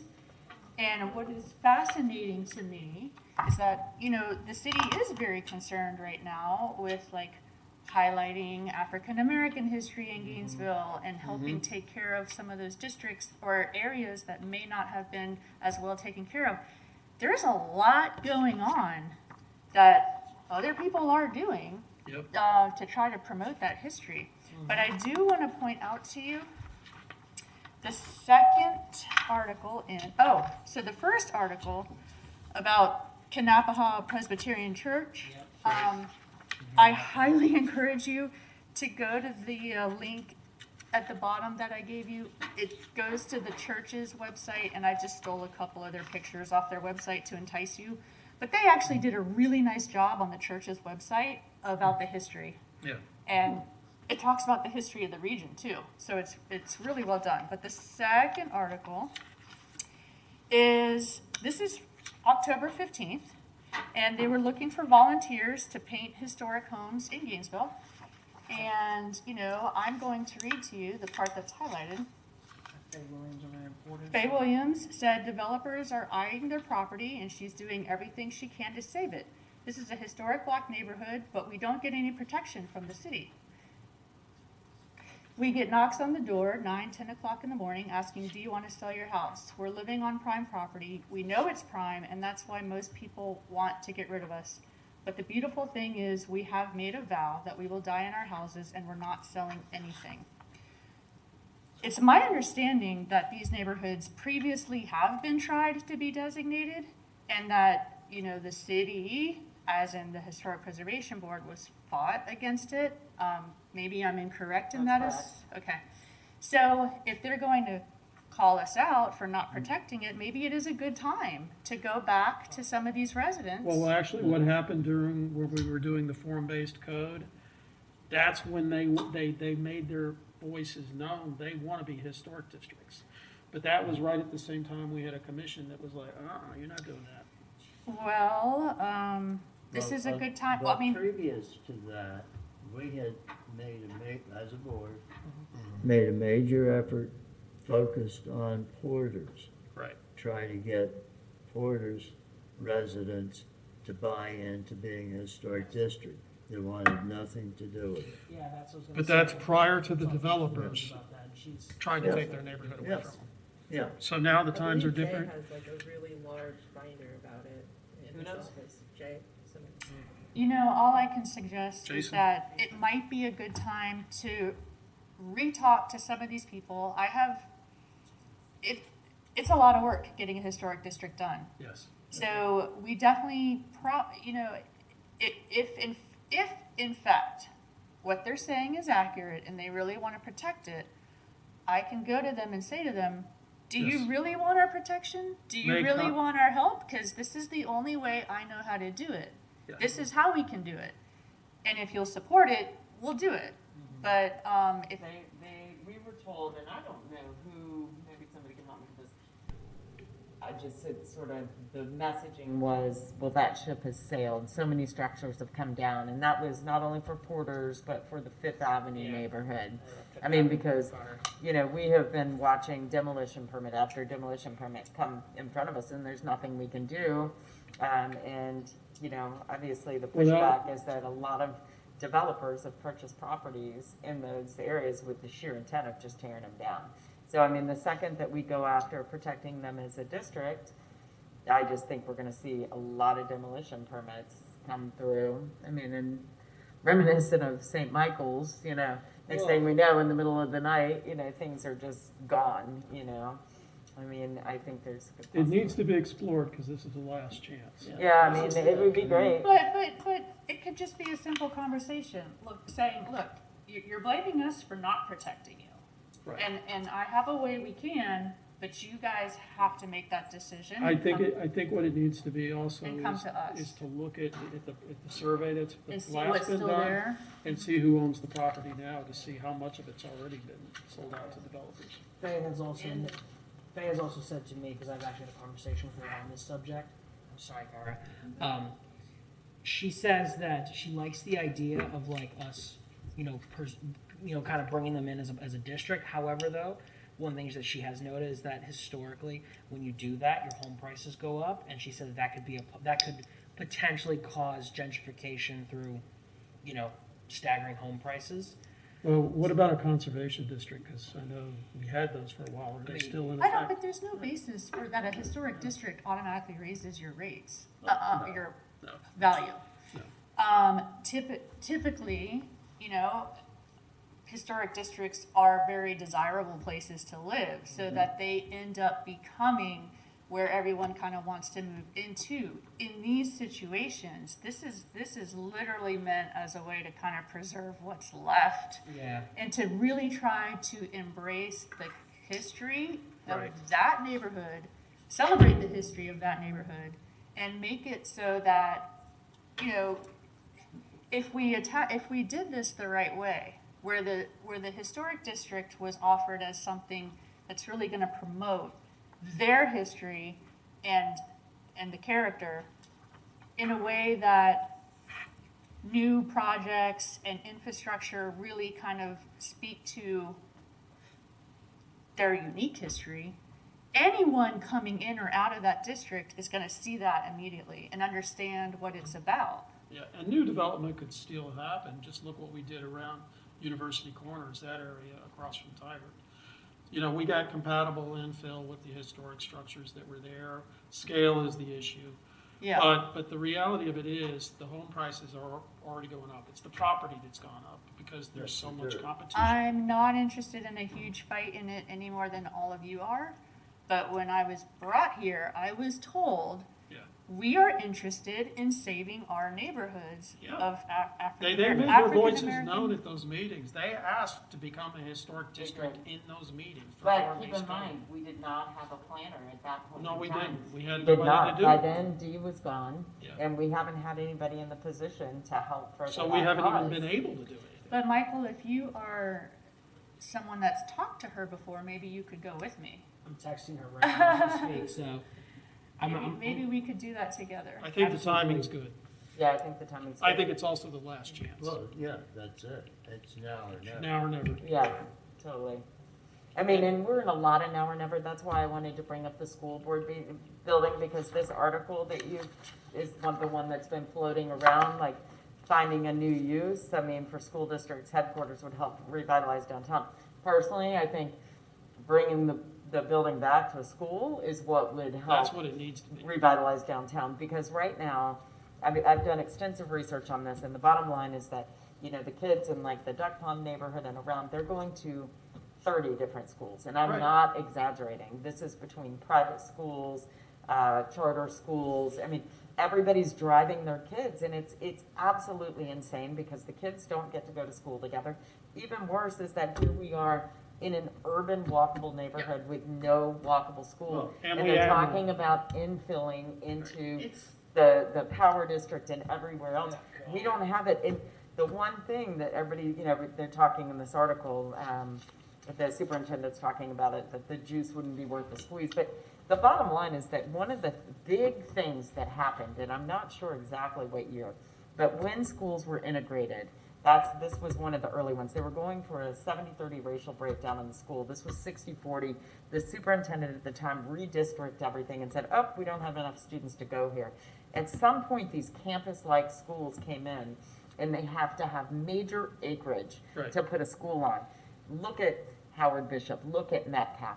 All of that is underutilized land in our urban core that is not being used. This one is more than adequate. You don't need that kind of land, and if it's walkable, you don't need parking. I mean, there's already enough parking for all these school board employees. There's no reason this shouldn't go back. And I mean, at the very least, I just want to make sure, especially considering now, because I think the plan is for the school board to, they're talking about taking down the City Hall building right there on the corner of University and Main. You know, the newer City Hall building, the one built in the 70s, where the statue of Old Joe was. Oh, that's the county commission building. The county administrative building. I was gonna say, the building we're in? No. Yeah, so the county administrative, there was talk about this building coming down too, and it's probably, I mean. Why don't you make a motion to have me come back to the next board meeting with a resolution for you that would encourage the powers that be to really consider the historic preservation, revitalization, and return of it to a school. You can have, Michelle, the other thing I was gonna suggest, go online to the downtown strategic plan, which is what I did, and suggest a downtown school is what we need to revitalize downtown. You know, it's interesting because the CRA and the CRA's plan, they actually talk about taking this back to a school in their comprehensive plan. Well, that needs to make it into the press, if Also, you can make that happen. Michelle here. This is exciting stuff. See, now you as a board are like really digging into these huge issues. We're going for the bigger issues now. Downtown master plan. Yes, you've been wanting to say something for so long. Yes. I want to go back to quarters for a second. I had a question and a comment. My question is, we were talking about, you know, really creating a historic district that represents their history, and even in the infill, and because it's so close to downtown, they could have infill that's not necessarily just residential but business too.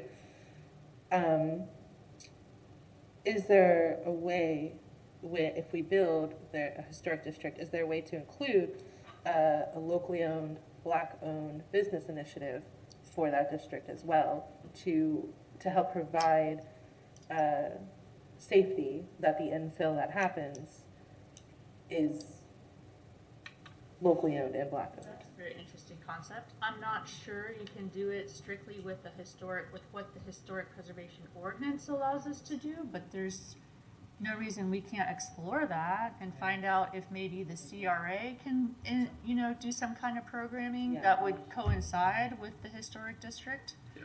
That would encourage that, and There's maybe you offer incentives for new businesses that really try to do that. I don't know if it was function. something, I didn't think it was something we could do or like No, right into the. I don't think It you can be do it suggested by us, but we can't do it. Sure. Because that was, it's actually one of the suggestions I made in my dissertation. That's great. But the other thing we can do is we can have specific guidelines just for that neighborhood. Because we know there's a lot of big projects, housing coming in, and if you notice some of the new housing that's being built along the 6th Street corridor right there, it's more the scale of what the neighborhood is.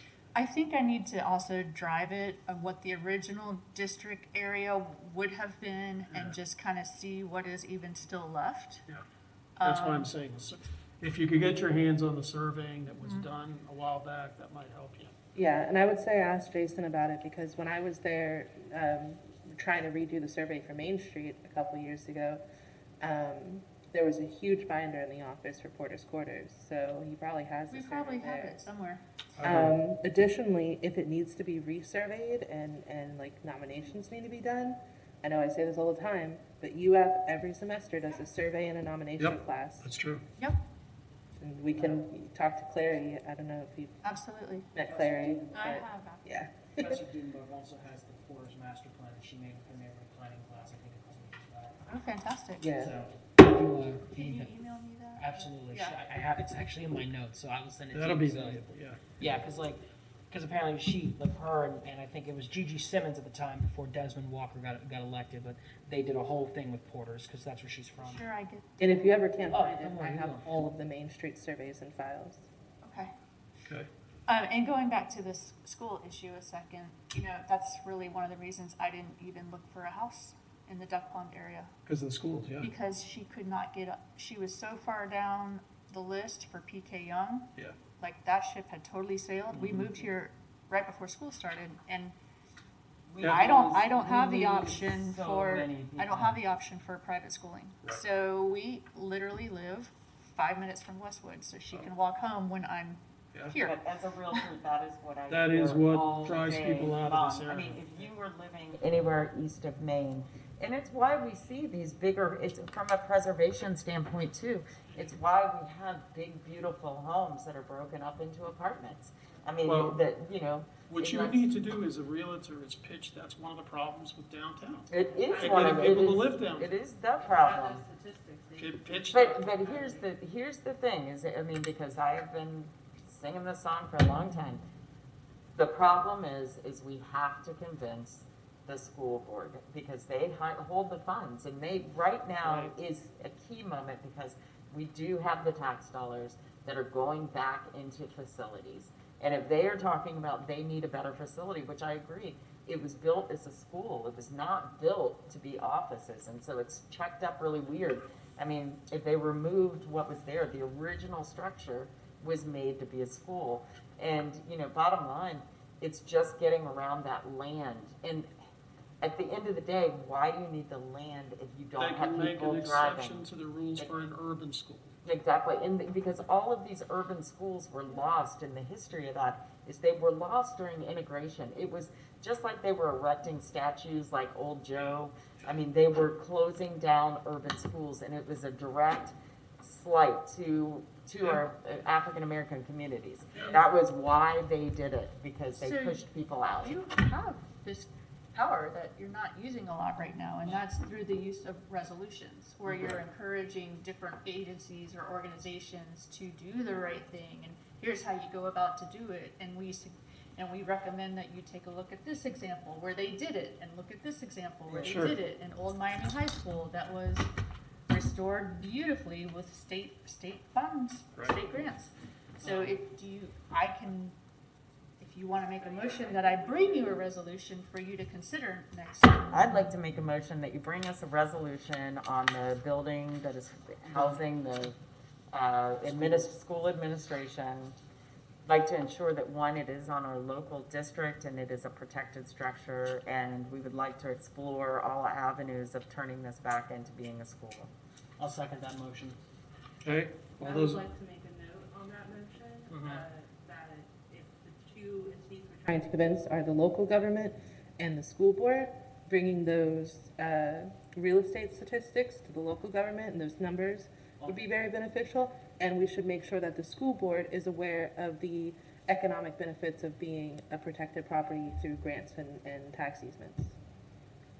Because money speaks to all that stuff more than please save our stuff. The preservation of that, we should be eligible for state and most likely federal grants as well to help with that, to offset.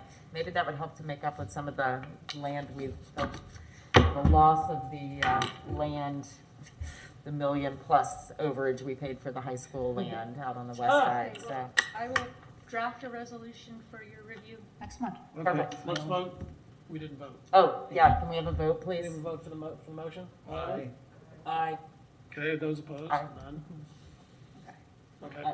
I'm also on the county's historical commission, so I will bring it up at our next meeting, which is next week. so. Fantastic. That'd And be I met Kathleen. Yeah. Oh, yeah, you did? Yeah. You finally met Kathleen? She met the other Kathleen. The other Kathleen. I think it's fun. There's like literally two of you all that are preservation. The brands. preservation. Pagan? lady. Yeah, Pagan, yeah. Yeah. I love her. She's great. Okay, Yeah, I'll bring it up at the county meeting. all right. It's next Monday, so. I got one other thing. I also have one thing too. Go, Okay. Jay. You go, Jay. Okay, Before you Nice, get to look the out. thing, can I ask a question? yes. You said you would consider talking to The people supporters quarters, do you have to make a resolution? No, You're just gonna talk to them? yeah, I think Okay. that should be done very low key and Yeah. just kind of feel them out. And if I go with someone that's already talked to them about it, I completely agree, I just wanted to make sure that was clear. yeah. If you can connect with Gigi Simmons, that'll be a. That would be Yeah, good. she is a good Okay. resource for that. She would definitely help out with Porters. Okay, yeah, I'll call some of my people, see what I can find out. Is that all you want to talk, Jay? Or no? I haven't talked yet. Okay, go, sorry. All right, mine was on a different topic, but the same thing I was mentioning to you, going on the downtown strategic plan, giving your comments. One of the biggest comments I had, the most significant, is something I've been, a personal interest, is to try to get downtown declared a historic district to protect the historic structures we have down there, which is quite a few of the original 1880s and 1890s structures. because the problem is downtown is seriously under threat from developers right now. And it's not only things like the Marriott that most of us don't even know what it looks like. I do because I got the drawings from the developers, and they were not what I expected or hoped for. And that's what's happening right next to the Hippodrome. But there are other projects coming, like on Lot 10. There's over there the big site next to you, Michelle, over there where they tore down the thing next to Firestone. Have you seen a plan on that yet? No, none of us have. And this is where I'm going with this. We included an article about it in our Right. report. But what, it is a huge project from what I've heard. The problem is none of us even know what it looks like. We are a historic board. We have talked about making downtown a historic district for years now. We are talking about it again. We were just waiting to get a staff person. I think we need to revisit this, but I also think as a board, we need to be apprised of everything that's coming through for downtown as the first step, so we can be in on these projects. Because they've effectively done away with the public review process, so even us can't see what's going on until it's already happening. And we don't have are they still needing to notify if you're in so many feet of a, like if there's a new, because that's why I was just thinking, okay, I own property within so many feet of this. I think a lot of that's been done away with. Really? Yeah, okay. Maybe if you're No, concerned, you have to be noticed if you, notified if you're within 100 feet or so many feet of Right. a historic district. But there's no. There's no that general could, public That could notice. happen well after the project is in the works. completely designed Well, and there's ready a to go. major effort to go, and this is based on my sitting in on the Builders Association's meetings with the city every month, that basically getting away from approval review boards Right, and going and getting more and more to just simply staff approval. it's already happening. And this is what. well, That's why what none of we us do. know what these projects look like. And I mean, I've been working in the downtown area for almost 30 years, and these projects are happening, and I don't even know what they look So like. Bill, you're talking like the Iron Triangle is happening badly, it sounds Yeah, like. yeah, well, just getting rid of boards. Yeah. Terry, you said there's an article somewhere about that? About lot 10. Oh, Lot 10. Lot 10, yeah. In this? Yeah, you already passed it, I think. So, next meeting, let's actually discuss this further. I would like to, because I know that I've talked to some people at the county, and I know they have their growth management and their development services are all right there in that building across the street from what's called the Tentacle Building. And I might be butchering the name. Tench. Tench. Sorry. Tentacle? Sorry, I thought I saw an L in that. It sounds inviting. And if you're really old, they're in the old commercial hotel. But like the people of the county have said that they would like to preserve their old building that they have. So Yeah. maybe they could possibly be someone to help us in this situation. And one response to this, because listen, when we tried to do this before as a historic board, we ran into major pushback from the McGurns, who owned most of downtown. They no longer own most of downtown. They've sold off their properties for the most part. So the climate is different. But if we don't have success, the other thing we can do is we can just start landmarking buildings. Yeah. Put them on the local register, because that's one way to do it. But the other thing is, let me ask you this, as far as the board having notice of what's coming before first step and actually having access to these projects that we're supposed to be public record, none of us know how to get them. Is this something you could talk to Andrew, or should I talk to him about it directly? I can, and if he wants to talk to you, I'm sure he'll reach out. Okay, I think it needs to happen. I really do, because, Yeah, I'm not seeing anything. I've been looking for No. information. It's not there. And as we go forward with talk and plans of making it a historic district, we need to know what's coming. We really do, because we may be losing historic buildings right away, and we don't even know it's coming. Yeah. Because we've already lost one in the last year or two for that project that's near you. Yep. And all it took was one engineer coming Well- in saying it was unstable, and that was not the case. It's interesting that one of these articles, Lot 10 or one of them talks about the 6-story building is so not in keeping with the character of this neighborhood. Well, Smart Heights. I'm telling you, there are 11-story buildings Coming downtown, Yeah. coming to downtown. Yeah, Which they're is- coming down University. which is gonna be scary once we get so many Where's of the them that 11th it begins to look like the Bronx. Now, as a board, would you, like, this is not any kind of way an official vote, this is an opinion thing. Would you guys prefer to see downtown designated a historic district or designated a historic district and have a Main Street entity? Yeah, the Main Street. The Main Street, I Because think, I is a already good started thing. filling out that form. It is. It Like, does- I took a whole semester, like Bill will tell you, because sorry, Jay will tell you, because he Yeah. worked on this with me. I did a whole independent study and started filling out that form. It's like halfway filled out already. It needs to be both, yes. Yeah, okay. For your information, years ago, Jenny Wolf, when she was president of HVI, knocked herself out for 2 years trying to get a Main Street going Yeah. downtown and just burned out. I mean, she had a day job, with the city. By the end, older documentation Yeah. is really We scattered. But she put I have a it. lot of She has it. information. have it all. I have it. So we need, okay. So we Main, need Main Street's a great program. Oh, yeah, it's Um, amazing. I mean, I agree, but I wanted their opinion on it. Yeah. Well, I used to work in the Main Street office at the state, so it's just a fantastic program. And Oh, with Jefferson? with who? Jefferson? No, with Bill Truscott. Oh, okay, Sorry, Bob Truscott. Bob Truscott. okay. That was one of my first jobs right out of grad school, Yeah. actually. And when done thoughtfully and with purpose, it brings incredible economic driving factors to that main street that are good for that community and not in a way that destroy that. Yeah. Well, that, a lot of that same emphasis used to be what the CRA and the Downtown Redevelopment Advisory Board did. But that all changed when the CRA got so big and large. The advisory board just got to be, this is what you're doing, this is what you're doing, and we're changing this sidewalk, we're changing this tree. And it had nothing to do with the businesses. That's why it's not the same thing as what Main Street could be. And I have to say that a lot of where I think that's where we've been as the Historic Preservation Board as well is because we haven't had anyone to help us.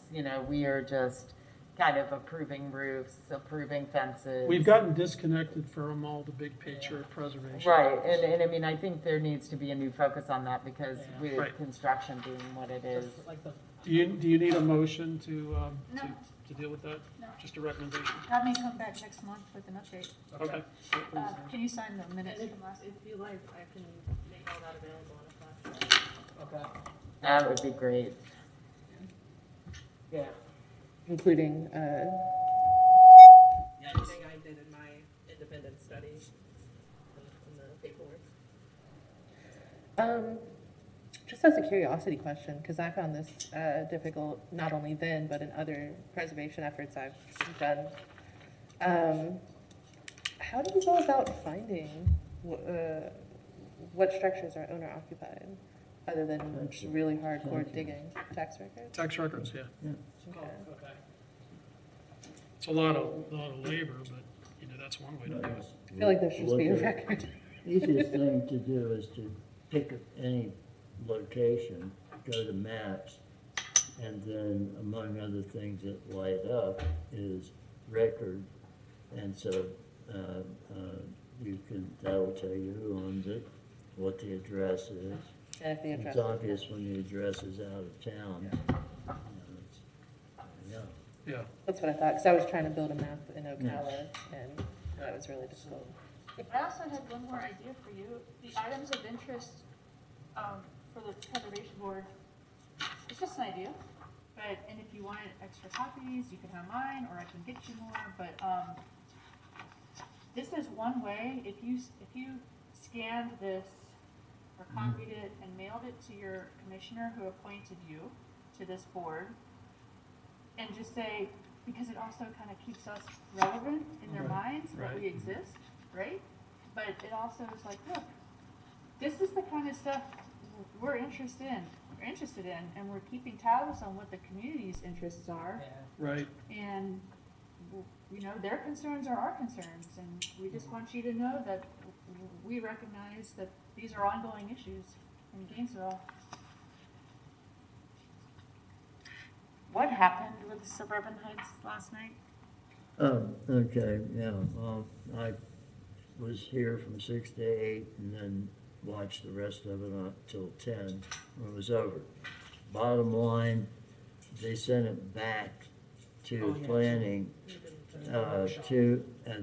with the instruction, they want to go back to the April setting and go from there. That the idea of a 6-story on that corner with 200 and however many units in it was not going to fly. Okay. Okay, so this article here contained is the new one from last night. Okay. So, yeah, so its status is back to planning to come forward. Can you imagine if they'd saved that beautiful church and then built some buildings around it? Just one dumb move after another. Yeah. One more thing before we adjourn, guys. Just so you all know, the Augustine Church in Pleasant Street is actually seeking the county's help on getting a historical marker put outside. You guys, the little church, the catty corner to Mount Pleasant. Yeah. Yeah, I've been in contact with the owner and the lady who works there because it's a day camp. It's a daycare for like adults, and they have a lot of cool things going on there, and they want the community's help. So I told her, hey, I'm on this board, and there's an organizer, and Kathleen Pagan has the organizer's contact, but he's trying to get support from everybody because they want to try to raise the money to get the marker, because those markers cost money. Because apparently the history is, and you guys probably would know better than I do, that was an all-black congregation during the times of segregation. So, you know, that'd be something for us to talk about in the future. Okay. Okay. And one last thing, Gainesville Mountain is coming up soon, and if anyone's interested but doesn't want to go, they're doing A few virtual tours this year too. Yep. All right. Okay, so they're doing real tours They're as doing well? real tours Yeah. and virtual Okay, tours. good. Yeah. Good. Okay, if nothing else, we are adjourned. We are done. Let's get